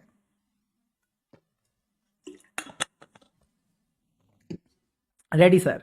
अब हम पढ़ेंगे कंपोनेंट्स ऑफ इंटरनल कंट्रोल। क्या पढ़ेंगे? Components of internal control. पहले एक बार बुक देख लो, बुक में सारी चीजें हो गई। हाँ सर, ये वाला पार्ट भी हो गया, डेफिनेशन भी हो गई, बेनिफिट्स भी हो गए, लिमिटेशंस भी हो गई। अब आ जाओ कंपोनेंट्स ऑफ इंटरनल कंट्रोल की बात करते हैं। कंपोनेंट्स ऑफ इंटरनल कंट्रोल यानी इंटरनल कंट्रोल के बॉडी पार्ट्स। सबसे पहला बॉडी पार्ट क्या होती है? आत्मा। अगर आत्मा नहीं होगी तो ऑर्गेनाइजेशन काम कैसे करेगी, बॉडी काम कैसे करेगी? तो सबसे पहले बात करेंगे रूह और आत्मा की, यानी कंट्रोल एनवायरमेंट। कंट्रोल एनवायरमेंट में क्या फील समझाई थी शुभम सर ने? मैंने कहा बड़ा सिंपल है, आप अपने घर का एनवायरमेंट देखो। घर का एनवायरनमेंट किससे इन्फ्लुएंस होता है? घर के बड़ों से, यानी आपके पापा, आपकी मम्मी। जैसे हमारे मम्मी पापा होते हैं वैसे ही हमारे घर का एनवायरनमेंट होता है, वैसे ही बच्चे होते हैं। अगर मम्मी पापा डिसिप्लिन, बच्चे भी डिसिप्लिन। अगर मम्मी पापा थोड़े थोड़े बदमाश, बच्चे भी थोड़े थोड़े बदमाश। तो हमने कहा हम यहां पे ऑर्गेनाइजेशन की बात करें तो ऑर्गेनाइजेशन के बड़े कौन है? मैनेजमेंट और टीसीडब्ल्यूजी। ये लोग मिलकर डिसाइड करते हैं कंट्रोल एनवायरनमेंट कैसा होगा। तो मैंने कहा सबसे पहले एज ऑडिटर आप इवैल्यूएट करो क्या मैनेजमेंट ने एक कल्चर क्रिएट कर रखा है of honesty and ethical behaviour, जिसको हम बोलते हैं हेल्दी कल्चर। हेल्दी यानी हैथी कल्चर। हैथी कल्चर का मतलब है ऑनेस्टी और एथिकल बिहेवियर का कल्चर। ठीक है सर। अगर कंट्रोल एनवायरनमेंट मजबूत होगा तो it will provide a good foundation for other component. तो अगर नींव मजबूत होगी तो बिल्डिंग अच्छी बनेगी। ऐसी कंट्रोल एनवायरनमेंट अच्छा होगा तो बाकी कंपोनेंट्स भी ठीक से काम करेंगे। तो दो बातें इवैल्यूएट करना, मैनेजमेंट ने क्या कल्चर क्रिएट कर रखा है, हैथी यानी ऑनेस्टी और एथिकल बिहेवियर वाला। प्लस अगर कंट्रोल एनवायरनमेंट का बेस स्ट्रांग होगा, स्ट्रांग फाउंडेशन होगी तो बाकी कंपोनेंट्स भी अच्छे से काम कर पाएंगे। ठीक है सर। अब कंट्रोल एनवायरनमेंट में क्या आता है? मैं बता बता के थक गया, तुम सुन सुन के थक गए। मैनेजमेंट और टीसीडब्ल्यूजी यानी गवर्नेंस एंड मैनेजमेंट फंक्शन। फिर आप देखो इनका क्या एटीट्यूड है, क्या अवेयरनेस है, क्या एक्शन है। सारे बच्चे बोलो एटीट्यूड, अवेयरनेस, एक्शन। मैनेजमेंट और टीसीडब्ल्यूजी। तो मैंने कहा गवर्नेंस मैनेजमेंट फंक्शन का मतलब क्या है? मैनेजमेंट और टीसीडब्ल्यूजी। का मतलब है attitude, awareness and actions of management and TCWG. ये क्या सेट करेंगे? टोन ऑफ द ऑर्गेनाइजेशन, जब तुमने गाया इससे क्या हुई, ऑर्गेनाइजेशन की टोन सेट हो गई। यानी जिस तरह से इनका एटीट्यूड, ऑर्गेनाइजेशन का एटीट्यूड भी वैसे ही, जिस तरह से इनके एक्शन वैसे ही ऑर्गेनाइजेशन के एक्शंस भी होंगे। तो एक और बार रिवाइज करा दो जल्दी से, क्या क्या इंक्लूडेड है कंट्रोल एनवायरनमेंट में, तीन चीजें, गवर्नेंस एंड मैनेजमेंट फंक्शन, यानी मैनेजमेंट और टीसीडब्ल्यूजी, एटीट्यूड, अवेयरनेस और action. And third point Shubham sir ने क्या बताया, मैंने कहा यही सेट करती है टोन ऑफ द ऑर्गेनाइजेशन। क्या तीनों दो पॉइंट्स हो गए, हाँ, क्या इवेल्युएट करेंगे, क्या इंक्लूडेड है। एंड अगली चीज पूछती है एलिमेंट्स ऑफ कंट्रोल एनवायरनमेंट। तो एलिमेंट्स में सबसे पहले आपने इंप्लॉइज को देखना है कि इंप्लॉइज क्या एथिकल है, प्लस इंप्लॉइज कॉम्पिटेंट है। कम ऑन, क्या इंप्लॉइज एथिकल है, क्या इंप्लॉइज कॉम्पिटेंट है। अब इंप्लॉइज कितनी एथिकल वैल्यूज होंगी, कितनी ऑनेस्टी इंटीग्रिटी होगी, किस पे डिपेंड करेगा, क्या पॉलिसीज और कोड ऑफ कंडक्ट है एंटिटी में। ठीक है सर। कॉम्पिटेंस किस पे डिपेंड करेगी कि मैनेजमेंट ने किस तरह से जॉब डिस्क्रिप्शन बनाई है, यानी competence level for the jobs, how it is translated to the skills and knowledge. For example, अगर अकाउंटिंग जॉब है तो इसके लिए क्या स्किल्स चाहिए, टैली चलाना आना चाहिए।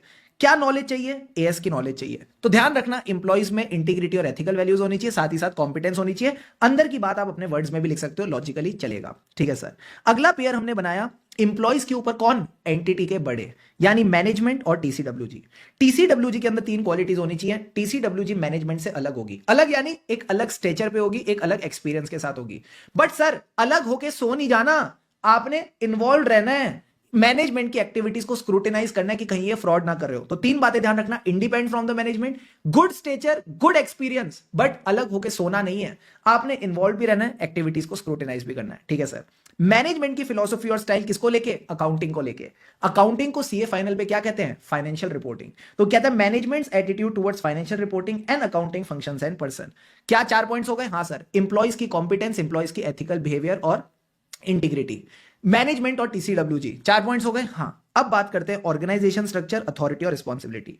ऑर्गेनाइजेशन स्ट्रक्चर क्या होता है, कुछ नहीं, सबसे पहले ऊपर सुपीरियर होता है, नीचे सबऑर्डिनेट होता है। सुपीरियर के पास क्या होती है, अथॉरिटी, सबऑर्डिनेट के पास क्या होती है, रिस्पॉन्सिबिलिटी। सुपीरियर का काम है प्लान करना, सबऑर्डिनेट का काम है एग्जीक्यूट करना। सुपीरियर का काम है उसको कंट्रोल में रखना कि क्या जो प्लान किया था वो अचीव हुआ या नहीं। सर बिजनेस स्टडीज की याद आ गई, तो मैंने कहा यही बातें यहां पे लिखी है, फटाफट मेरे साथ रिवाइज करो। Organisation structure is a framework जिसमें activities are planned, executed and controlled. इसी से मिलता जुलता point, assigning the authority and responsibility and the reporting relationships. Last point बात करता है एचआर पॉलिसीज की। एचआर पॉलिसीज में क्या आता है, जो एसक्यूसी 1 में भी पढ़ा था, रिक्रूटमेंट, फिर उनकी ट्रेनिंग, फिर उनका काम इवेलुएट करो, जो अच्छा काम करता है उसको दे दो कंपेंसेशन और प्रमोशन। क्या पेयरिंग करके सारे पॉइंट्स क्लियर है, हाँ सर। सर इस टॉपिक को आपने इतना डिटेल में क्यों उठाया, इंपॉर्टेंट है क्या, मैंने कहा हाँ। क्वेश्चन नंबर 15 पे आ जाओ, मजा आ जाएगा। आ गए सर सारे बच्चे, देखो क्वेश्चन नंबर 15 बिल्कुल भी इंपॉर्टेंट नहीं है सर। आरटीपी नवंबर 19, नवंबर 22 मेन एग्जाम, और आरटीपी जैन 25। अब देखो इन्होंने क्या क्या पूछा है और आप बताना क्या क्या आएगा। सबसे पहले कहता है auditor of XYZ limited engaged in the FMCG obtains an understanding of the control environment. As a part of obtaining the understanding, auditor evaluates क्या मैनेजमेंट ने एक हेल्दी कल्चर क्रिएट कर रखा है, प्लस क्या एक फाउंडेशन है for other controls. What is included, तो सबसे पहले बताओ what is included in the control environment. Sir वही 3 पॉइंट, गवर्नेंस और मैनेजमेंट फंक्शंस, गवर्नेंस और मैनेजमेंट फंक्शन, यानी TCWG management, it sets the tone of the organisation.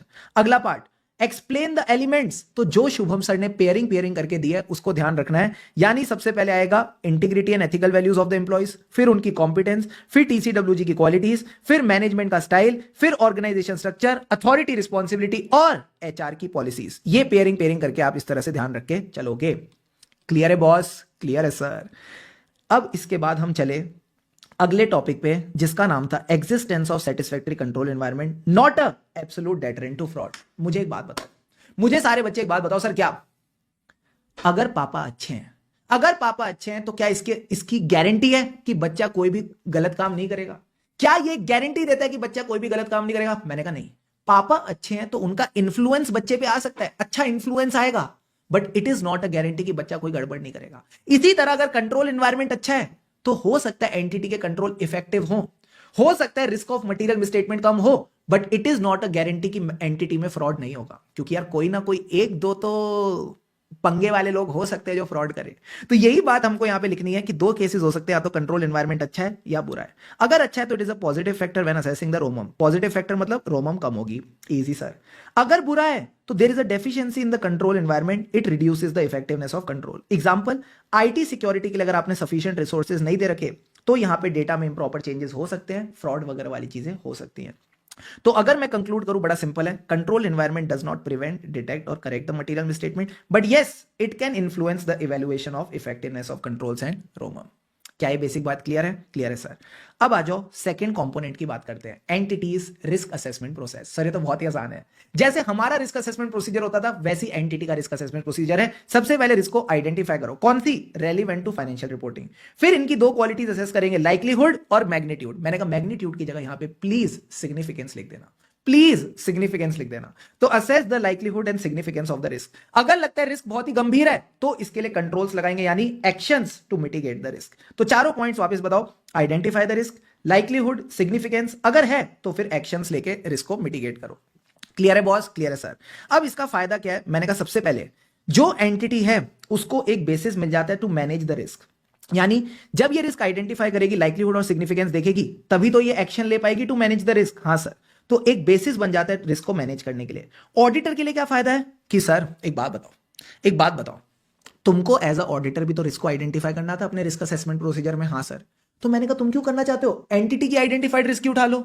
तो मैंने कहा ऑडिटर के लिए फायदा है, it helps the auditor to identify the ROMM if entity's risk assessment process is appropriate. ये एप्रोप्रिएट है या नहीं डिपेंड करेगा आपकी प्रोफेशनल जजमेंट पे। क्या तीनों पॉइंट्स क्लियर हैं? हाँ सर। अब ये कहते हैं risk can arise due to new technology. अब नई टेक्नोलॉजी आएगी तो सब कुछ ऑनलाइन हो जाएगा, सिर्फ एंटिटी के ऑपरेशंस नहीं, इनका बिजनेस मॉडल भी, और साथ ही साथ इनके प्रोडक्ट्स भी कहीं ना कहीं अब ये ऑफलाइन की जगह ऑनलाइन वे में सेल वगैरह कर सकते हैं। तो नई टेक्नोलॉजी से क्या होता है? ऑपरेटिंग एनवायरनमेंट चेंज हो जाता है, बिजनेस मॉडल्स चेंज हो जाते हैं और प्रोडक्ट्स में भी चेंजेस आ जाते हैं। इससे रिलेटेड हमारे पास एक क्वेश्चन दे रखा है, क्वेश्चन नंबर 14। फटाफट आ जाओ, क्वेश्चन नंबर 14 तो हो गया। इससे रिलेटेड क्वेश्चन कहां गया? मैंने कहा एक मिनट दो मेरे को, आ जाओ सारे बच्चे आओ क्वेश्चन नंबर 16 पे। क्वेश्चन नंबर 16 में पूरा रायता फैला रखा है, लास्ट लाइन पढ़ लिया करो फटाफट। In this context how he shall obtain the understanding of risk assessment process. How का मतलब क्या है? रिस्क असेसमेंट प्रोसेस को समझा दो, ठीक है सर।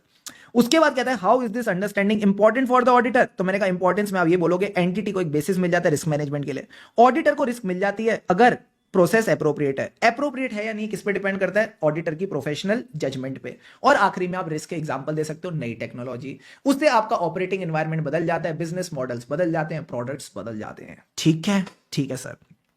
अब आ जाओ थर्ड कंपोनेंट पे। Now everyone come with me to the third component. Third component की बात क्या थी? Information system relevant to financial reporting. तो मैंने कहा ये information system relevant to financial reporting नहीं है, देसी भाषा में बोलूं तो अकाउंटिंग सिस्टम। तो अकाउंटिंग सिस्टम में क्या होगा? अकाउंटिंग होगी, पहले ट्रांजैक्शन, फिर ट्रांजैक्शन की एंट्री प्रोसेस होगी, प्रोसेस के बाद अप्रूव होगी, अगर एंट्री गलत कर रखी है तो रेक्टिफिकेशन ऑफ जर्नल एंट्री होती है, फिर जनरल लेजर में जाएगा, फिर ट्रायल बैलेंस में, और ट्रायल बैलेंस के बाद फाइनेंशियल स्टेटमेंट में। और फाइनेंशियल स्टेटमेंट में भी बातें रुकती नहीं है, एडजस्टमेंट एंट्रीज आती हैं। एडजस्टमेंट एंट्रीज आती है तो सारे बच्चे ने ये क्या करना है? अकाउंटिंग सिस्टम के बारे में ही लिखना है। तो सबसे पहले हम बात करेंगे ट्रांजैक्शन की। एंट्री से पहले क्या होंगी? ट्रांजैक्शन। तो आप बात करोगे स्कॉट्स की। स्कॉट्स का मतलब है सिग्निफिकेंट क्लास ऑफ ट्रांजैक्शन। तो class of transaction which are significant to the financial statement, पहले इनको समझो, ठीक है सर। फिर देखो ये जो सिग्निफिकेंट क्लास ऑफ ट्रांजैक्शन है, ये एंटिटी के अकाउंटिंग सिस्टम में कैप्चर कैसे होती है, रिकॉर्ड कैसे होती है। तो come to point number D, yellow point, how the information system capture the events and conditions significant to the financial statement. दो पॉइंट्स हो गए। हाँ सर। अब जब ट्रांजैक्शन हो गई, अब इसका पूरा रिकॉर्डिंग प्रोसेस, एंट्री इनिशिएट होगी, रिकॉर्ड होगी, प्रोसेस होगी, रेक्टिफाई होगी, जनरल लेजर में जाएगी, फिर फाइनेंशियल स्टेटमेंट का पार्ट बनेगी। तो इसके क्या होंगे? मैंने कहा एक तरफ इसके प्रोसीजर होंगे, दूसरी तरफ accounting records. Procedures by which the transactions are initiated, recorded, processed, corrected, general ledger, reported in financial statement. Same to same points नीचे कॉपी कर दो। जैसे जैसे प्रोसीजर होंगे अकाउंटिंग रिकॉर्ड्स भी अपडेट होंगे, यानी accounting records to initiate, record, process and report the transaction. क्या ये दो पॉइंट्स भी क्लियर है? हाँ सर। अब आखिरी में फाइनेंशियल स्टेटमेंट बनके तैयार, यानी financial reporting process to prepare the financial statement, but adjustment entries को मत भूल जाना, controls around the journal entries. तो इसी फ्लो में आपने चलना है। सबसे पहले सिग्निफिकेंट क्लास ऑफ ट्रांजैक्शन, फिर वो किस तरह से कैप्चर होती है इन द अकाउंटिंग सिस्टम, फिर इसके प्रोसीजर्स और अकाउंटिंग रिकॉर्ड साथ साथ अपडेट होंगे, and then financial reporting process to prepare the financial statement. लेकिन जनरल एंट्री बाकी है, यानी control surrounding the journal entry. Clear है बॉस? क्लियर है सर। Question number 22। अरे क्वेश्चन नंबर 22, क्वेश्चन 22 किसकी बात करता है? इसी की बात करता है।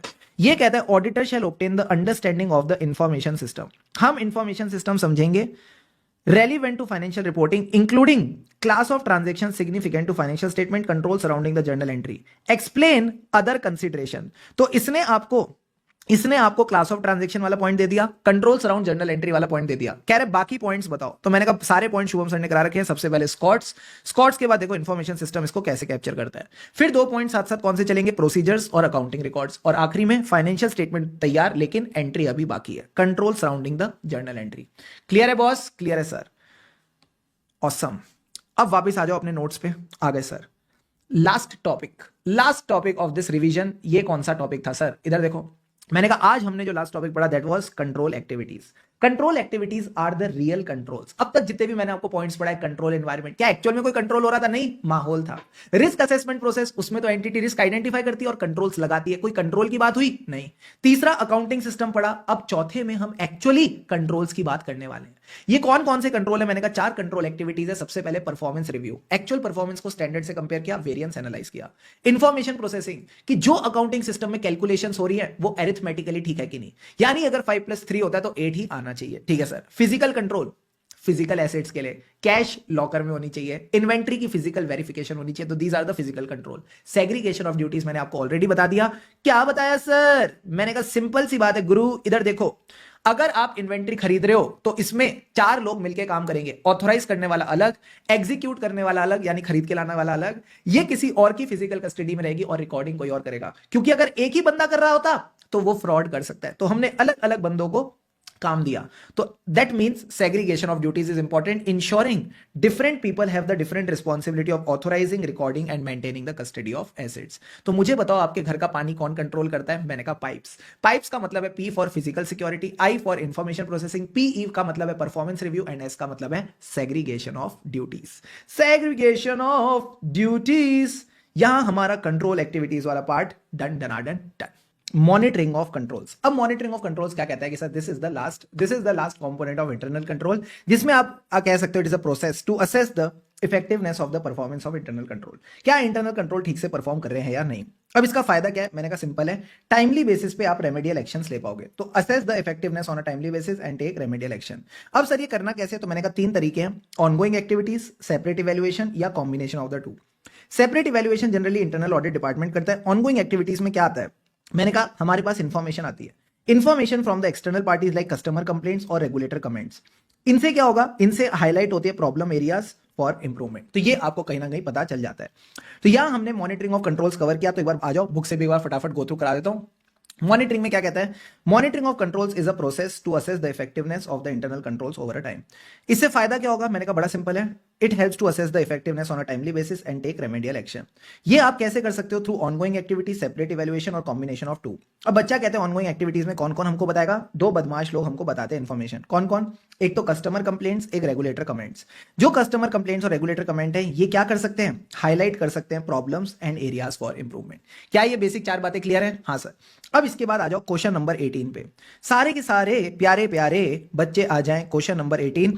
और मैंने कहा कंपोनेंट ऑफ कंट्रोल पहचानो। अब आपने कंपोनेंट ऑफ कंट्रोल मेरे साथ पहचाना है। क्वेश्चन नंबर 18 देखो क्या कहता है, प्लीज लुक एट क्वेश्चन 18। ठीक है सर। सबसे पहले कहता है whether the controls are operating as intended and they are modified as appropriate for the change in condition. तो ये कौन सा कंपोनेंट है जिसमें आप कंट्रोल्स को असेस करो कि वो ठीक से ऑपरेट कर रहे हैं कि नहीं? Sir monitoring of control. तो कुछ नहीं करना, मॉनिटरिंग ऑफ कंट्रोल लिखो और जो मैंने आपको बातें बताई वो आप यहाँ पे डिफाइन कर सकते हो और उसकी इंपॉर्टेंस बता सकते हो।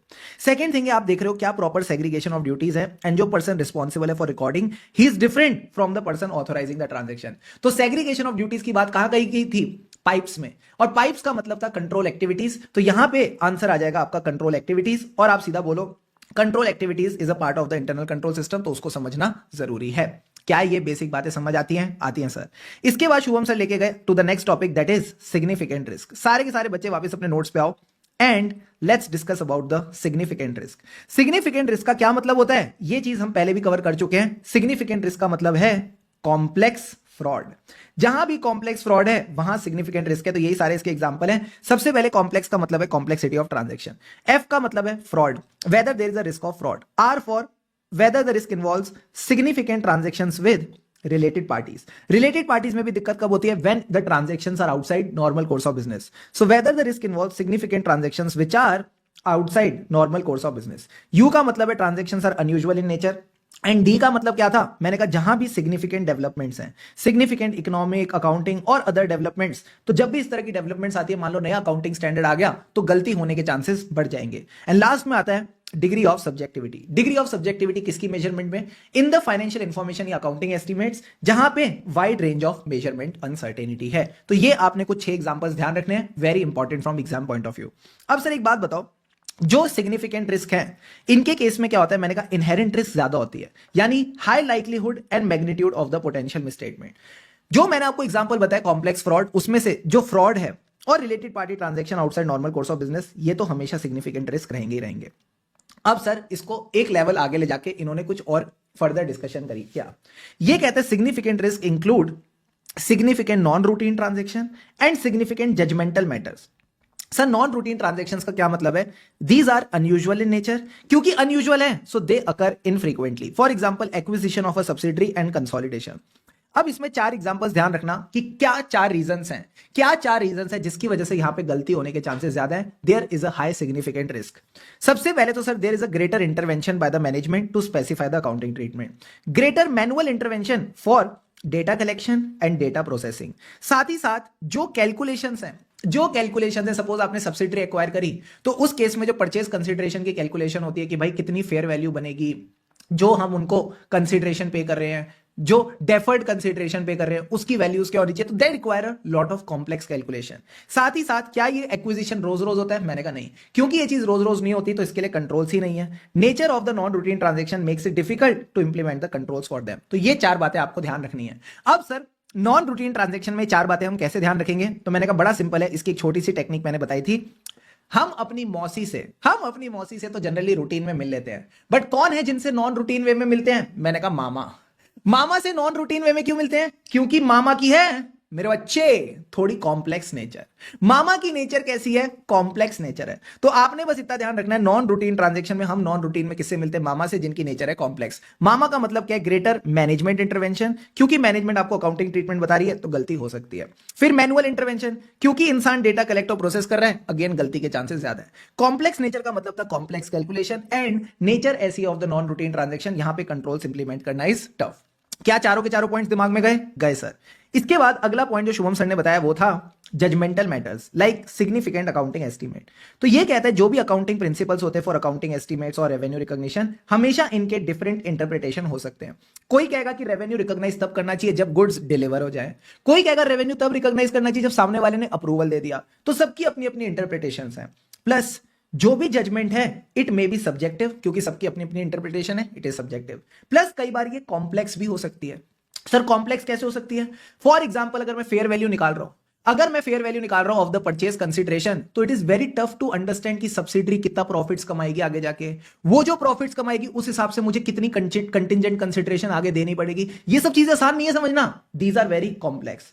तो कहता है इसी के साथ साथ you also have to make assumptions about the future events। Sir assumptions क्यों बनाने अबाउट द फ्यूचर इवेंट्स? क्योंकि आपको कुछ चीजों की फेयर वैल्यू कैलकुलेट करनी होती है, प्रेजेंट वैल्यू कैलकुलेट करनी होती है। तो प्रेजेंट वैल्यू कैसे कैलकुलेट होती है? Bye discounting the future cash flows. तो क्या मैं कह दूं ये सब बड़े पेचीदा एरियाज है? हाँ, यहां पे सर गलती होने के चांसेस काफी हैं। तो ये 2 पॉइंट्स भी ऐसे आपसे एक्सपेक्ट कर सकते हैं कि भाई जजमेंटल मैटर्स में क्या क्या दिक्कतें हैं वो भी मुझे लिख के बताओ। तो ये चीजें आप समझ तो लोगे, बट सर लिखने में थोड़ी थोड़ी मीठी मीठी बैंड बचती है। तो मैंने कहा बड़ा सिंपल है, अगर आप इसमें एक छोटा सा स्टेटमेंट ध्यान रख लो तो आपके लिए लिखना आसान हो जाएगा। तो मैंने कहा जितने भी Punjabi people in the house, तो सारे बच्चे बोलेंगे आप दी जजमेंट में सब कॉम्प्लेक्स अजम्पशन है। कम ऑन, आप दी जजमेंट में सब कॉम्प्लेक्स अजम्पशन है। आप दी का क्या मतलब है? जो भी अकाउंटिंग प्रिंसिपल्स है related to accounting estimates, revenue recognition, they have DI means different interpretations. ठीक है सर। फिर आ जाओ सेकंड पॉइंट पे, जजमेंट में सब कॉम्प्लेक्स अजम्पशन है, यानी द जजमेंट में बी सब्जेक्टिव और कॉम्प्लेक्स, और जो भी अजम्पशंस होती हैं अबाउट द फ्यूचर इवेंट्स उनको भी कंसीडर करके चलना पड़ता है। फ्यूचर इवेंट्स की अजम्पशन को क्यों कंसीडर करते हैं? For calculating the fair value और द प्रेजेंट वैल्यू। क्लियर है पॉइंट? क्लियर है सर। अब आ जाओ एक बार क्वेश्चन बैंक पे और मुझे बताओ कौन से क्वेश्चन में क्या आएगा। Come to question 9 and question 10। सारे बच्चे आ गए क्वेश्चन 9 पे? हाँ सर क्वेश्चन 9 पे आ गए। अब सर क्वेश्चन 9 है बहरूपिया क्वेश्चन। देखने में कुछ और लगेगा, है कुछ और। पहले ये फर्स्ट पैराग्राफ में बात करता है significant risk related to non routine transaction, judgmental matter. फिर नॉन रूटीन को डिफाइन करता है, जजमेंटल को डिफाइन करता है। ये सब टाइम पास करके आखिरी में क्या पूछता है कि सिग्निफिकेंट रिस्क में बताओ कौन से फैक्टर्स हैं जिनको ध्यान में लग के आपको लगेगा ये सिग्निफिकेंट रिस्क है। तो मैंने कहा 2 ऑप्शन है इस क्वेश्चन का आंसर देने के लिए, या तो कॉम्प्लेक्स फ्रॉड वाले 6 बातें लिखो, या आप नॉन रूटीन ट्रांजैक्शन की जो 4 बातें और जजमेंटल की 2 बातें हैं, क्या आएगा? तो मैंने कहा ऊपर से फर्क नहीं पड़ता, लास्ट में देखो क्या पूछा है। लास्ट में इसने सिग्निफिकेंट रिस्क पूछे तो कॉम्प्लेक्स फ्रॉड का आंसर लिखोगे। तो वही जो 5-6 बातें बताई है, complexity of transaction, fraud, related party, outside normal course of business, unusual nature, degree of subjectivity, significant development, सारे के सारे पॉइंट्स यहां पे आ जाएंगे। तो अगर भले ही चाहो तो वीडियो को पॉज करके एक बार इन पॉइंट्स को रिकॉल करो, फिर आगे बढ़ना, because it is very very important from exam point of view. अब आ जाओ क्वेश्चन नंबर 10।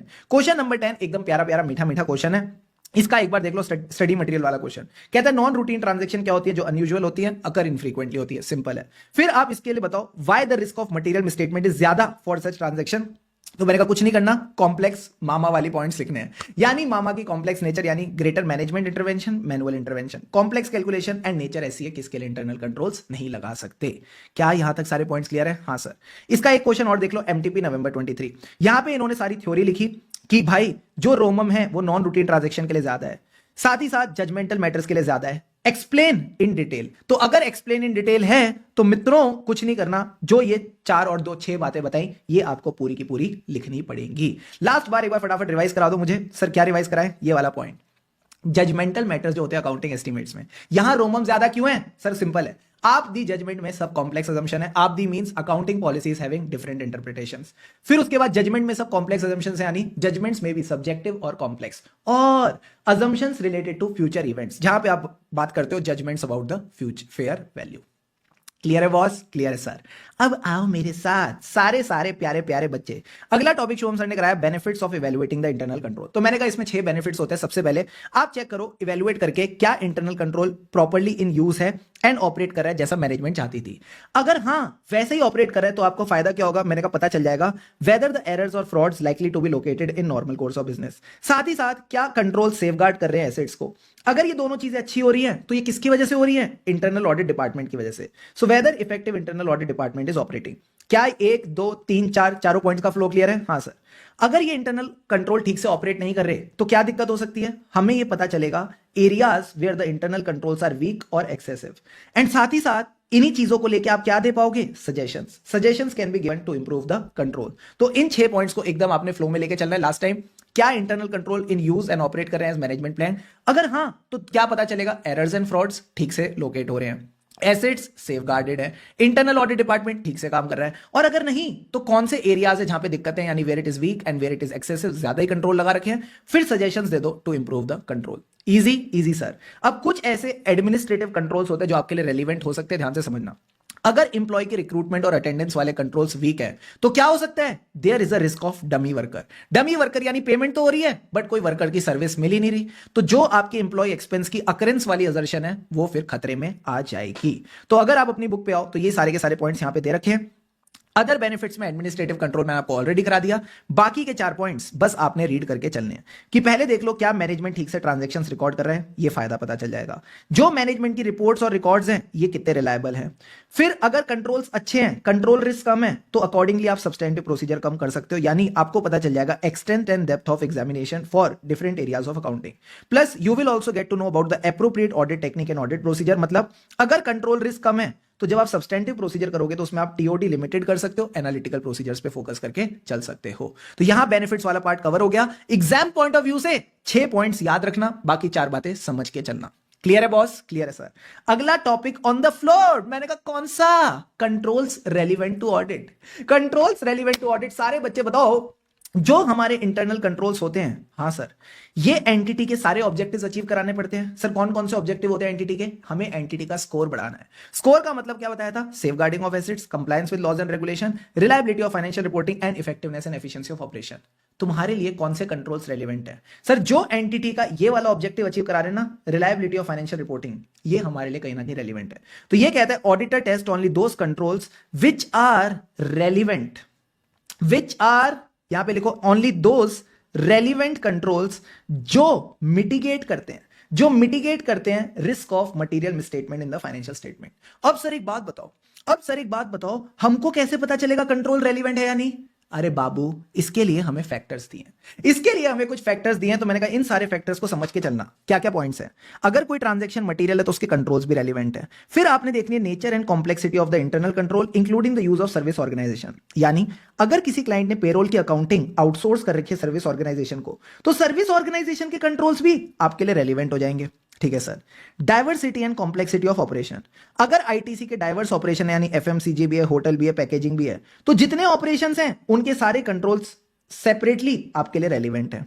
फिर समझो नेचर ऑफ बिजनेस, इसमें ऑर्गेनाइजेशन और ओनरशिप को ध्यान रखना। अगर मैन्युफैक्चरिंग एंटिटी है तो जो भी इन्वेंट्री के कंट्रोल्स हैं रेलिवेंट हो जाएंगे। फिर सिग्निफिकेंस ऑफ द रिस्क, जितने भी एरियाज ऑफ सिग्निफिकेंट रिस्क है, fraud, related party outside normal course of business, इनके रिलेटेड जो भी कंट्रोल्स हैं सब रेलिवेंट है। फिर देखो circumstances and components of control, अगर सर्कमस्टेंसेस के हिसाब से मान लो कोई नया अकाउंटिंग सिस्टम आया है तो जो इसके रिलेटेड जनरल आईटी कंट्रोल्स हैं वो भी रेलिवेंट हो जाएंगे। प्लस देखो लॉ रेगुलेशन क्या कहता है, अगर लॉ रेगुलेशन जैसे सेक्शन 143 सबसेक्शन 3 आई कहता है आई फॉर आईसीएफआर रिपोर्टिंग, तो जिन कंपनीज के लिए आईसीएफआर रिपोर्टिंग एप्लीकेबल है तो जो भी उनके इंटरनल कंट्रोल्स हैं ओवर फाइनेंशियल रिपोर्टिंग वो आपके लिए रेलिवेंट हो जाएंगे। क्या पूरा कॉन्सेप्ट क्लियर है? हाँ सर। तो अब सारे के सारे बच्चे एक बार फटाफट किताब पे आओ। तो मैंने कहा ये सारे फैक्टर्स जब आपने समझ लिए, इनको एक फन तरीके से याद रख लो। मैंने कहा क्या, कौन सी एंटिटी है जो सिर्फ रेलिवेंट काम करती है? मैंने कहा दिल्ली की म्युनिसिपल कॉर्पोरेशन। दिल्ली की म्युनिसिपल कॉर्पोरेशन इतनी निकम्मी है ना, कहती है मैं सिर्फ रेलिवेंट काम करूंगी, यानी जो बेसिक काम लॉज एंड रेगुलेशन में लिख रखा है, जो बेसिक काम लॉज एंड रेगुलेशन में लिख रखा है मैं बस वो करूंगी। तो याद रखना जब भी ऐसा क्वेश्चन है रेलिवेंट वाला, हमारे दिमाग में आएगी एमसीडी। एमसीडी मतलब म्युनिसिपल कॉर्पोरेशन ऑफ दिल्ली, नहीं वो मैं भी बताऊंगा। तो जो एमसीडी है वो बेसिक काम करती है as per the law regulation. अब एमसीडी का मतलब क्या है? M for materiality, C for complexity, किसकी? ऑफ द इंटरनल कंट्रोल, क्योंकि अब सर्विस ऑर्गेनाइजेशन के कंट्रोल्स भी टेस्ट करने हैं। D for diversity of the operation, जिसमें आईटीसी का एग्जांपल दिया था। ये कहती है मैं सिर्फ बेसिक काम करूंगी। बेसिक का मतलब है आप इसके बिजनेस को समझो। Significance of the risk and circumstances of internal control, अगर नया अकाउंटिंग सिस्टम आया तो उसके कंट्रोल्स को भी टेस्ट करना पड़ेगा। फिर लॉज एंड रेगुलेशन यानी applicable legal and regulatory environment. क्या ये बेसिक बातें क्लियर हैं? यस और नो? Yes sir. अब आ जाओ क्वेश्चन बैंक पे। Come to question number 19। आ जाओ मेरे साथ सारे बच्चे, टैं टैं टैं। क्वेश्चन 19 सारे बच्चे पढ़ो। MTP Jain 25। Oh my God, हो सकता है क्वेश्चन आपकी बुक में ना हो क्योंकि एमटीपी बाद में आई थी, बट फिर भी एक बार गो थ्रू कर लो, मजा आ जाएगा। कहते हैं KP and associates is the auditor of a company जिसने इंप्लीमेंट करके ढेर सारे कंट्रोल। ये कंट्रोल्स किसके ऊपर है? Financial reporting, operational efficiency, compliance के ऊपर। सीए करण कहते हैं सारे कंट्रोल्स को टेस्ट करो जो भी मिटिगेट करते हैं risk of material misstatement in the financial statement. जबकि रजत कहता है मैं सिर्फ उन्हीं कंट्रोल्स को देखूंगा जो मेरी प्रोफेशनल जजमेंट के हिसाब से ऑडिट के लिए रेलिवेंट है। Whether the auditor should assess all the controls और limit the assessment to the controls relevant to audit. Sir obvious सी बात है, जो ऑडिट के लिए रेलिवेंट है उन्हीं को चेक करेंगे। अब इसमें क्या क्या फैक्टर्स है? मैंने कहा सिंपल सी बात है, आपने इन्हीं फैक्टर्स की बात करके चलनी है। तो सारे फैक्टर्स लिख देना एमसीडी वाले, कि एमसीडी बेसिक काम करेगी। M for materiality, C for complexity of the internal control system, D for diversity and complexity of operation। Basic का मतलब क्या था? बी से बिजनेस, कहां गया बिजनेस? अरे कहां गया बिजनेस सर? ये लोग तो ऊपर नीचे करके देते point. Nature of the business including the organisation and ownership characteristics. S I का मतलब था size of the entity, significance of the risk, and C का मतलब है सर्कमस्टेंसेज ऑफ द कंट्रोल। ये पॉइंट्स आप काफी हैं याद रखने के लिए, ठीक है। फैक्ट्स ऑफ द केस आ जाएंगे, उसका कंक्लूजन बड़ा सिंपल है, हमें सिर्फ उन्हीं रेलिवेंट कंट्रोल्स को टेस्ट करना है जो हमारे फाइनेंशियल स्टेटमेंट में रिस्क ऑफ मटीरियल मिसस्टेटमेंट को मिटिगेट करके चलते हैं।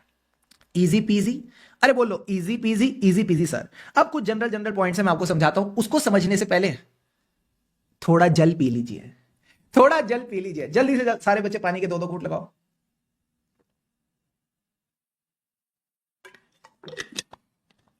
ठंड पै गई सर। अब आ जाओ जनरल पॉइंट समझाता हूं, बड़ा मजा आएगा। मान लो मैं एंटिटी के रेवेन्यू का ऑडिट कर रहा हूं, तो मैं उसके लिए क्या कर सकता हूं? एनालिसिस कर सकता हूं कि भाई सिंपल सी बात है, जो सेल्स वॉल्यूम है उसको स्टैंडर्ड प्राइस से मल्टीप्लाई करो, रेवेन्यू की फिगर पे कंफर्ट आ जाएगा। अब अगर मैं इस तरह से ऑडिट कर रहा हूं कि सेल्स वॉल्यूम को स्टैंडर्ड प्राइस से मल्टीप्लाई किया, तो मुझे ये जो सेल्स वॉल्यूम है इसकी कंप्लीटनेस पे भरोसा होना चाहिए, मुझे जो सेल्स वॉल्यूम है इसकी एक्यूरेसी पे भरोसा होना चाहिए। तो ये कहता है आपको इंटरनल कंट्रोल्स जो हैं over the completeness and accuracy of the information produced by entity, ये आपके लिए रेलिवेंट हो जाएंगे अगर आप इस इंफॉर्मेशन को फर्दर ऑडिट प्रोसीजर्स में यूज कर रहे हो, टेस्टिंग के लिए यूज कर रहे हो, ठीक है सर। फिर कहता है जो इंटरनल कंट्रोल्स हैं over safeguarding of assets against unauthorised दुआ मतलब डिस्पोजिशन, यूज और एक्सेस। ये जो कंट्रोल्स हैं ये 2 तरह के हो सकते हैं, relating to both financial reporting and operational. मैं आगे नहीं भी पढ़ाऊं तो भी आपको पता है, जो फाइनेंशियल रिपोर्टिंग से रिलेट करता है वो रेलिवेंट टू ऑडिट है, जो ऑपरेशन से रिलेट करता है that is not relevant to audit. फिर भी एक बार एग्जांपल पढ़ लो, केस स्टडी क्वेश्चन में हेल्प कर सकता है। तो ये कहता है मान लो आपने कुछ पासवर्ड्स वगैरह लगा रखे हैं टू एक्सेस द डेटा और प्रोग्राम्स जो प्रोसेस करते हैं कैश पेमेंट। तो ऑब्वियस सी बात है कैश पेमेंट की प्रोसेसिंग मेरे फाइनेंशियल रिपोर्टिंग के लिए रेलिवेंट है, तो इसके कंट्रोल्स को मुझे देखना पड़ेगा। बट सर अगर इनके कुछ कंट्रोल है कि रॉ मटेरियल ज्यादा यूज मत करो, एक्सेसिव यूज मत करो, तो उससे मुझे क्या फर्क पड़ता है? इसका मेरे फाइनेंशियल स्टेटमेंट से क्या लेना देना? तुम कम यूज करो, ज्यादा यूज करो, जो भी हो फाइनेंशियल स्टेटमेंट में दिखा देना। तो सिंपल सी बात है, दिस इज, और भाई this is not relevant to audit. And third and the amazing one is, जो ऑब्जेक्टिव्स ऑडिट के लिए रेलिवेंट नहीं, वो कंट्रोल्स हमारे लिए रेलिवेंट नहीं। मतलब सपोज अगर एंटिटी ने कुछ ऑटोमेटेड कंट्रोल्स लगा रखे हैं for effective and efficient operation, यानी एयरलाइन कंपनी है जिसने एक ऑटोमेटेड सिस्टम लगा रखा है फ्लाइट शेड्यूलिंग के लिए, तो मुझे क्या पता फ्लाइट कब उड़ रही है, कब लैंड कर रही है, मुझे फर्क पड़ता है फाइनेंशियल स्टेटमेंट से। So this control is not relevant for auditor. क्या ये तीन बेसिक बातें समझ आ गई? हाँ सर। तो जो आपके नोट्स हैं यहां से लेके, कहां से लेके, यहां से लेके यहां तक, ये बस आपने रीड करके चलने हैं। लास्ट में बस इतनी सी बात क्या रखी है, अगर लॉ रेगुलेशन में कुछ कंट्रोल्स की टेस्टिंग के बारे में लिखा है तो वहां पे फिर आपका स्कोप थोड़ा सा बढ़ जाएगा और उन चीजों को थोड़ा डिटेल में देख लेना। अब आता है sir next point, nature and extent of understanding the controls. Sir ये टॉपिक क्या कहता है, प्लीज फोकस करो। जब आप अंडरस्टैंड कर रहे हो कंट्रोल्स को, तो आप कंट्रोल्स का क्या समझोगे? Design and implementation. ये कह रहा है डिजाइन ऐसा होना चाहिए कि ये अपना काम कर पाए, यानी prevention, detection and correction of material misstatement, ठीक है। इंप्लीमेंटेशन मतलब कंट्रोल है और एंटिटी उसको यूज भी कर रही है। इंप्लीमेंट करना मतलब एक्चुअल में काम करना। तो ये कह रहा है कंट्रोल एग्जिस्ट भी करता है, एंटिटीज को यूज भी करती है। तो सर अंडरस्टैंडिंग वाले प्रोसीजर कौन से होते थे? Risk assessment procedure.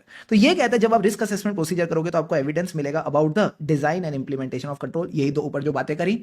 अब इसके लिए कौन से प्रोसीजर करें? सर शुभम सर ने ऐसे 500 में 5 प्रोसीजर सिखाए थे, AEIOU।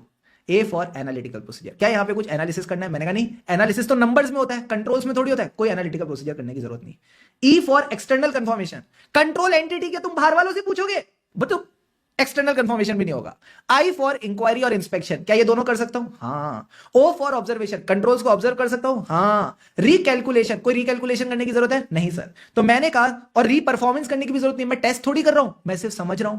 तो मैंने कहा यहां पे सिर्फ आई और ओ वाले पॉइंट्स आएंगे, या नहीं आप इंक्वायरी करो एंटिटी से क्या कंट्रोल्स हैं, but remember it is not sufficient. Inspection भी करना पड़ेगा, जो उनके कंट्रोल रिलेटेड डॉक्यूमेंट्स है, पॉलिसीज है, उनको रीड करो, प्लस ऑब्जर्व करो application of control. 3 basic points हो गए। हाँ सर। जरूरत पड़े तो आप ट्रेस कर सकते हो transaction in the accounting system. तो जो इंफॉर्मेशन सिस्टम है रेलिवेंट टू फाइनेंशियल रिपोर्टिंग यानी अकाउंटिंग सिस्टम, इसमें भी आप ट्रांजैक्शन को ट्रेस कर सकते हो चीजों को और बेहतर तरीके से समझने के लिए। चारों के चारों पॉइंट्स क्लियर है? हाँ सर। तो यहां पे आपके पास इसका जो क्वेश्चन है, 4 नंबर का क्वेश्चन डायरेक्टली एग्जाम में आ सकता है। तो प्लीज याद रखना, क्या रिस्क असेसमेंट प्रोसीजर है फॉर टेस्टिंग, फॉर अंडरस्टैंडिंग। भाई गेम क्या है? अंडरस्टैंड करना है design and implementation of control. तो inquiry, inspection, observation and tracing the transaction in the accounting system. Done done done done done sir.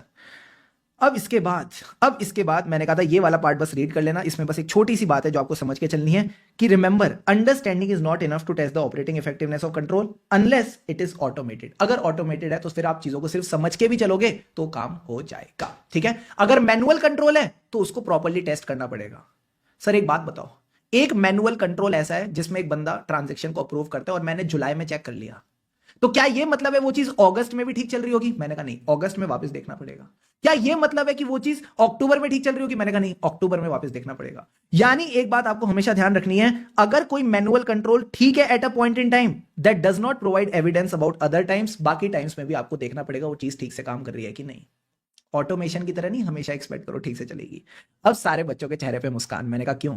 Last topic of this chapter, method of evaluating the internal control. मैंने कहा सबसे पहला method जो हमने पढ़ा था वो था नरेटिव रिकॉर्ड। नरेटिव किस वर्ड से बना है? Narration. Narration is the description of the system, जो डिस्क्रिप्शन ऑडिटर को मिली in operation by the auditor. अब सर ऑडिटर क्यों डिस्क्रिप्शन बना रहे, क्लाइंट ने क्यों नहीं बनाई? क्लाइंट छोटी एंटिटी है, क्लाइंट छोटी एंटिटी है, उसका बेचारे का कोई फॉर्मल सिस्टम ही नहीं है। तो जो सिस्टम आपको दिखा इन ऑपरेशन आपने डॉक्यूमेंट कर दिया। अब सर नेक्स्ट पॉइंट, हम कैसे डॉक्यूमेंट करें? तो मैंने कहा सिंपल सी बात है, पहले कंट्रोल्स को टेस्ट कर लो कि एक्चुअल में क्या प्रोसेस है, और जो आप ऑब्जर्व कर रहे हो चुपचाप उसको डॉक्यूमेंट कर देना। So actual testing and observation is necessary before developing the record. तो ये 3 बातें ध्यान रखना। अब इसकी डिसएडवांटेज क्या है? मैंने कहा 3 डिसएडवांटेज ये है, कॉम्प्रीहेंसिवली सिस्टम को डिस्क्राइब करना आसान काम नहीं है। एंड टू एंड सिस्टम को डिस्क्राइब करना is not easy, difficult to comprehend the system in operation. ठीक है सर। अब क्योंकि सिस्टम आपने खुद ही लिखा है तो इसमें आप क्या वीकनेस बता पाओगे? It is difficult to identify the weakness और गैप्स इन द सिस्टम। ठीक है सर। और ऐसा हो सकता है कि आपने अपने डिस्क्रिप्शन में लिखा transaction is approved by Sonu, और सोनू चला गया, अब उसकी जगह मोनू आ गया, तो ये चीज अपडेट कैसे करोगे? ये चीज अपडेट कैसे करोगे, आपको पता कैसे चलेगा? तो मैंने कहा it is difficult to include the changes due to reshuffling of the manpower. तो तीन बातें ध्यान रखना सारे बच्चे, इधर देखो। सबसे पहले difficult to comprehensively describe the system. Second thing ये थी अगर सिस्टम में कुछ गैप्स वगैरह होंगे आपको पता ही नहीं चलेंगे। एंड तीसरी बात, सोनू की जगह अगर मोनू आ गया, रीशफलिंग ऑफ मैन पावर हुई तो उस चेंजेस को आप ठीक से इंक्लूड नहीं कर पाओगे। ये आपका नैरेटिव रिकॉर्ड हो गया। Done done done done done sir. इसके बाद हमने बात करी थी चेकलिस्ट की। चेकलिस्ट में आपने 4 पॉइंट्स पे फोकस करना है, सारे बच्चे बोर्ड पे फोकस करके चलो। चेकलिस्ट में 4 चीजें क्या आएंगी? सबसे पहले चेकलिस्ट का meaning, it is a series of instructions और क्वेश्चंस जो आपके ऑडिटिंग स्टाफ को फॉलो करना है। फॉलो किसके लिए यूज हुआ है? इंस्ट्रक्शंस के लिए। आंसर करना है, आंसर किसके लिए यूज हुआ है? क्वेश्चंस के लिए। सेकंड पॉइंट में हम बात करते हैं इंस्ट्रक्शन की। जैसे ही आपका इंस्ट्रक्शंस कंप्लीट हो जाए उसके आगे इनिशियल कर देना, initial the space against the instruction. Third point किसकी बात करता है? क्वेश्चन की, कि भाई जो भी आंसर होंगे टू द चेकलिस्ट इंस्ट्रक्शंस यानी questions, these are usually yes, no और नॉट एप्लीकेबल। क्या ये घर बैठे हो सकता है? मैंने कहा नहीं, this is a on the job requirement. तो 4 चीजें क्या हो गई? डेफिनेशन, फिर इंस्ट्रक्शन वाला पॉइंट, फिर क्वेश्चन वाला पॉइंट और ऑन द जॉब रिक्वायरमेंट। 5वां पॉइंट ध्यान रखना, जब आपने चेकलिस्ट बना ली तो उसको आपका सीनियर स्टडी करेगा ताकि उसको कंट्रोल्स के बारे में पता चल सके। क्या 5 पॉइंट्स क्लियर है? हाँ सर। फिर हमने एक एग्जांपल डिस्कस किया of the checklist instructions in case of purchase process. तो पहले कोटेशंस को लेके क्वेश्चन डाल दो। Are the tenders called before placing the order? उसके बाद परचेज ऑर्डर को लेके कि परचेज ऑर्डर रिटर्न है, स्टैंडर्डाइज्ड है, प्री नंबर्ड है। एक और बार, रिटर्न है, स्टैंडर्डाइज्ड है, प्री नंबर्ड है। एंड लास्ट में आप बात करो सेग्रीगेशन ऑफ ड्यूटीज, यानी जो बंदा अकाउंट संभाल रहा है कहीं वो इन्वेंट्री परचेज तो नहीं कर रहा। परचेज के बाद क्या होती है? रिसीट होती है। रिसीट के बाद क्या होती है? इंस्पेक्शन की ठीक माल भेजा है कि नहीं, और कस्टडी। तो अकाउंट्स वाला इनसे रिलेटेड नहीं होना चाहिए, यानी there should be proper segregation of duties. तो ये 5 चेकलिस्ट इंस्ट्रक्शंस पे हो सकता है आईसीआई आपसे एक एग्जांपल पूछ ले 4 से 5 नंबर में। ठीक है, इजी है। अब आ जाओ internal control questionnaire. Internal control questionnaire is a comprehensive series of question about the internal control. Sir क्या ये बहुत कम यूज होता है? मैंने कहा नहीं, it is very widely used. It is very widely used to know about the controls. Know about the controls मतलब क्या कंट्रोल एग्जिस्ट कर रहे हैं, ऑपरेट कर रहे हैं एफिशिएंटली। ठीक है, ठीक है सर। अब बात करते हैं फ्लो चार्ट की। फ्लो चार्ट क्या होती है? Graphical presentation. क्योंकि ग्राफिकल प्रेजेंटेशन है तो कोई नरेटिव एक्सप्लेनेशन नहीं होती, वर्ड्स नहीं होती। That's why it is very concise वे।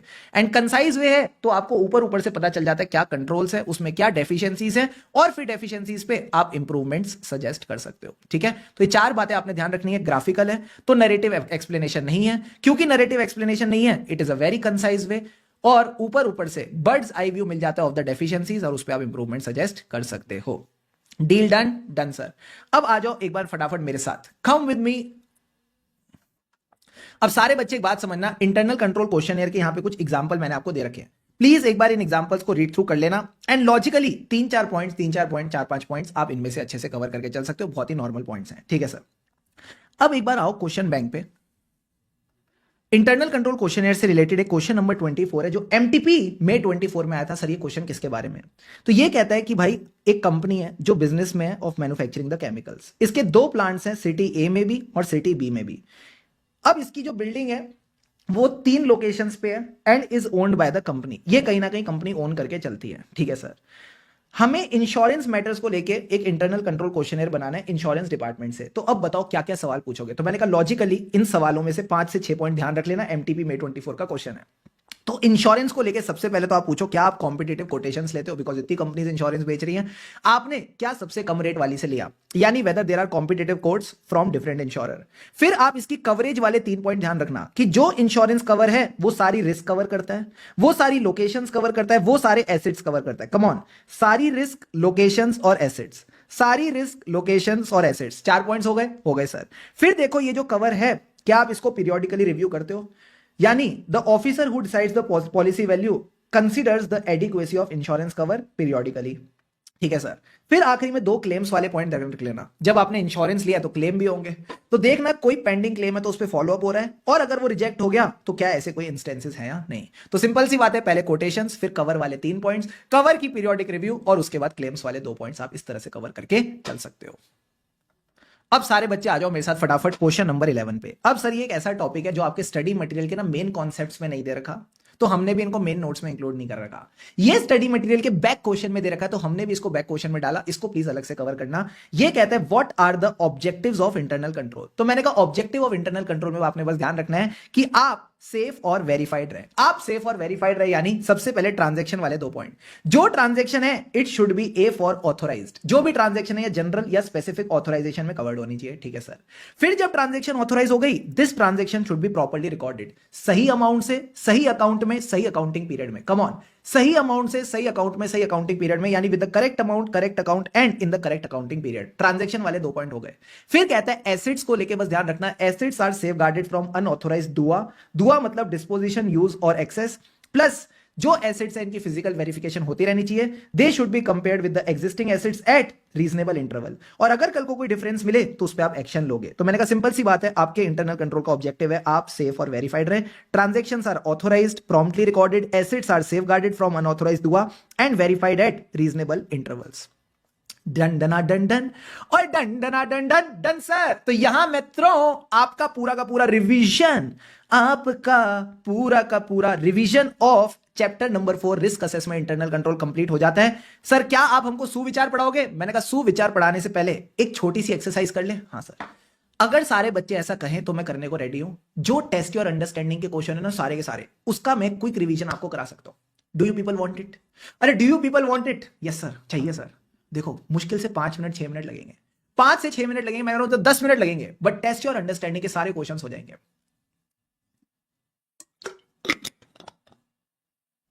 करवा दूं? अरे करवा दूं गुरु? हाँ सर करवा दो, बिल्कुल करवा दो सर। तो सारे बच्चे आ जाओ फटाफट टेस्ट और अंडरस्टैंडिंग के क्वेश्चंस पे। Quickly quickly quickly quickly focus करते चलना। जितना रेलिवेंट पार्ट होगा एग्जाम के लिए पूरा का पूरा कॉन्सेप्ट रिवाइज हो जाएगा, ठीक है। Focus on the board. Question number 1 में क्या है सर? क्वेश्चन नंबर 1 में यह है कि आपकी जो कंपनी ऐसी इंडस्ट्री का पार्ट है जहां पे कंपनी सक्सेसफुल नहीं होती और खत्म हो जाती है।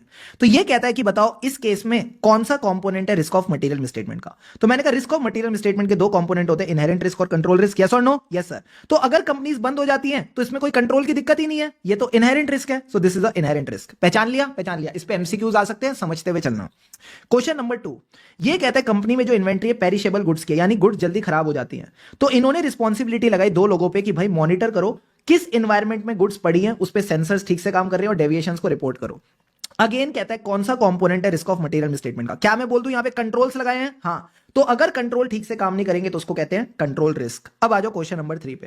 कहता है auditors have planned the audit procedure but there is a possibility कि मिसस्टेटमेंट आइडेंटिफाई नहीं होगी, तो उसको क्या कहते हैं? Detection risk. अब आ जाओ क्वेश्चन 4। जो लिमिटेड लिस्ट कराने वाली अपने आप को स्टॉक एक्सचेंज पे अगले साल, तो बताओ क्या रीजन है यहां पे ऑडिट रिस्क ज्यादा हो सकती है। तो मैंने कहा सिंपल सी बात है, कोई भी एंटिटी अगर स्टॉक एक्सचेंज पे जाएगी तो वो मैनिपुलेट कर सकती है फाइनेंशियल स्टेटमेंट को। There is a risk of intentional manipulation of the financial statement to get a good response, that's why there is a high audit risk. अब आओ क्वेश्चन नंबर 5।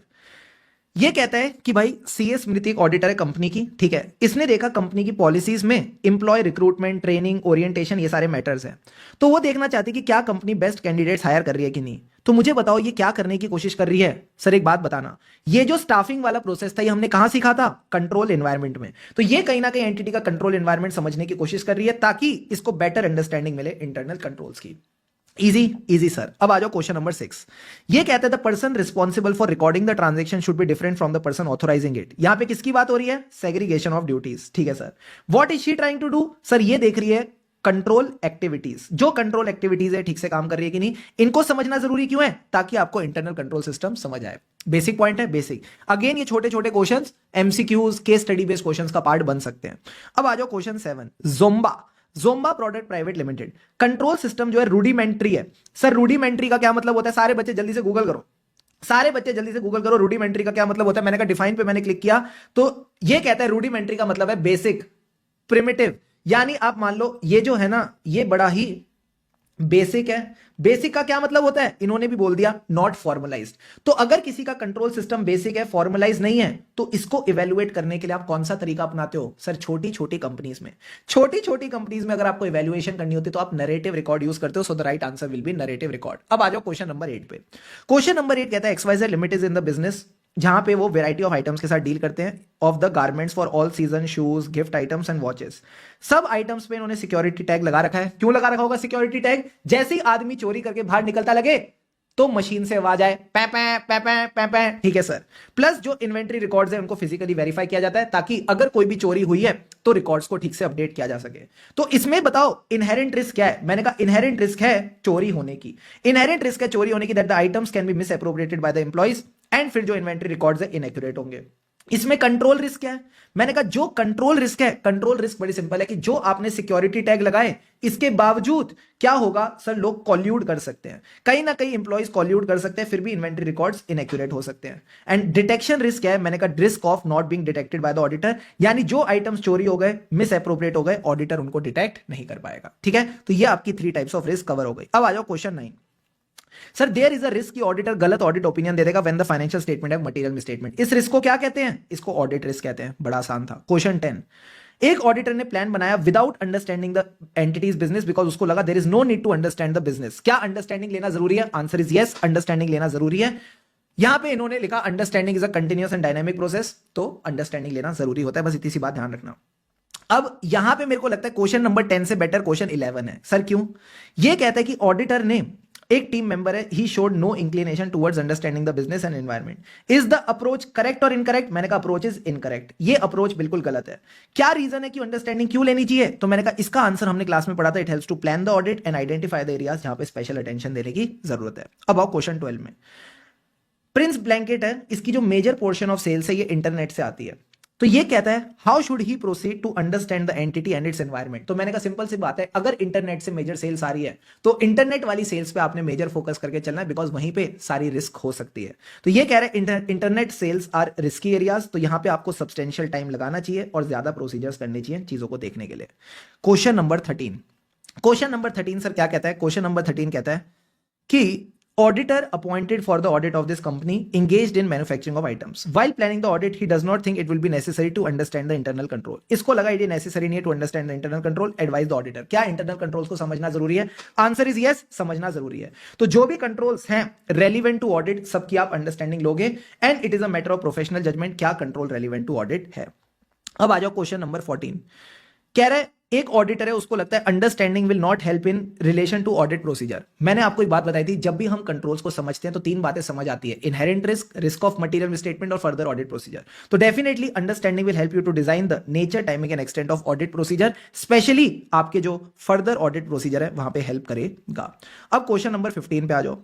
एक ऑडिटर है, उसको देखना है, he is keen to know whether the controls would safeguard the company's asset। क्या controls help करते हैं? कंट्रोल्स को समझना हेल्प करता है to know whether they will safeguard the assets. Yes sir, ये हमको हेल्प करता ही है, हमको समझने में हेल्प करता ही है। अब ये कह रहा है कि कंट्रोल्स को समझने से, इवेल्युएट करने से बस ये पता चलेगा where the controls are weak. मैंने कहा ये भी पता चलेगा वीक कहां है, ये भी पता चलेगा एक्सेसिव कहां है, दोनों चीजों में हेल्प करता है। अब आओ क्वेश्चन नंबर 17।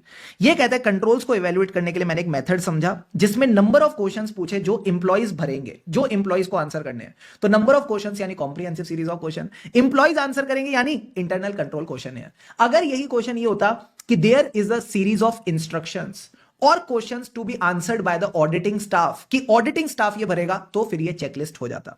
अब आओ क्वेश्चन 18। स्मॉल एंटिटी है और उसमें आपको एक मेथड यूज किया जिसमें आप पूरी डिस्क्रिप्शन दोगे ऑफ इंटरनल कंट्रोल। तो जहां स्मॉल एंटिटी, जहां आप डिस्क्रिप्शन बना रहे हो, that is narrative record, that is a narrative record.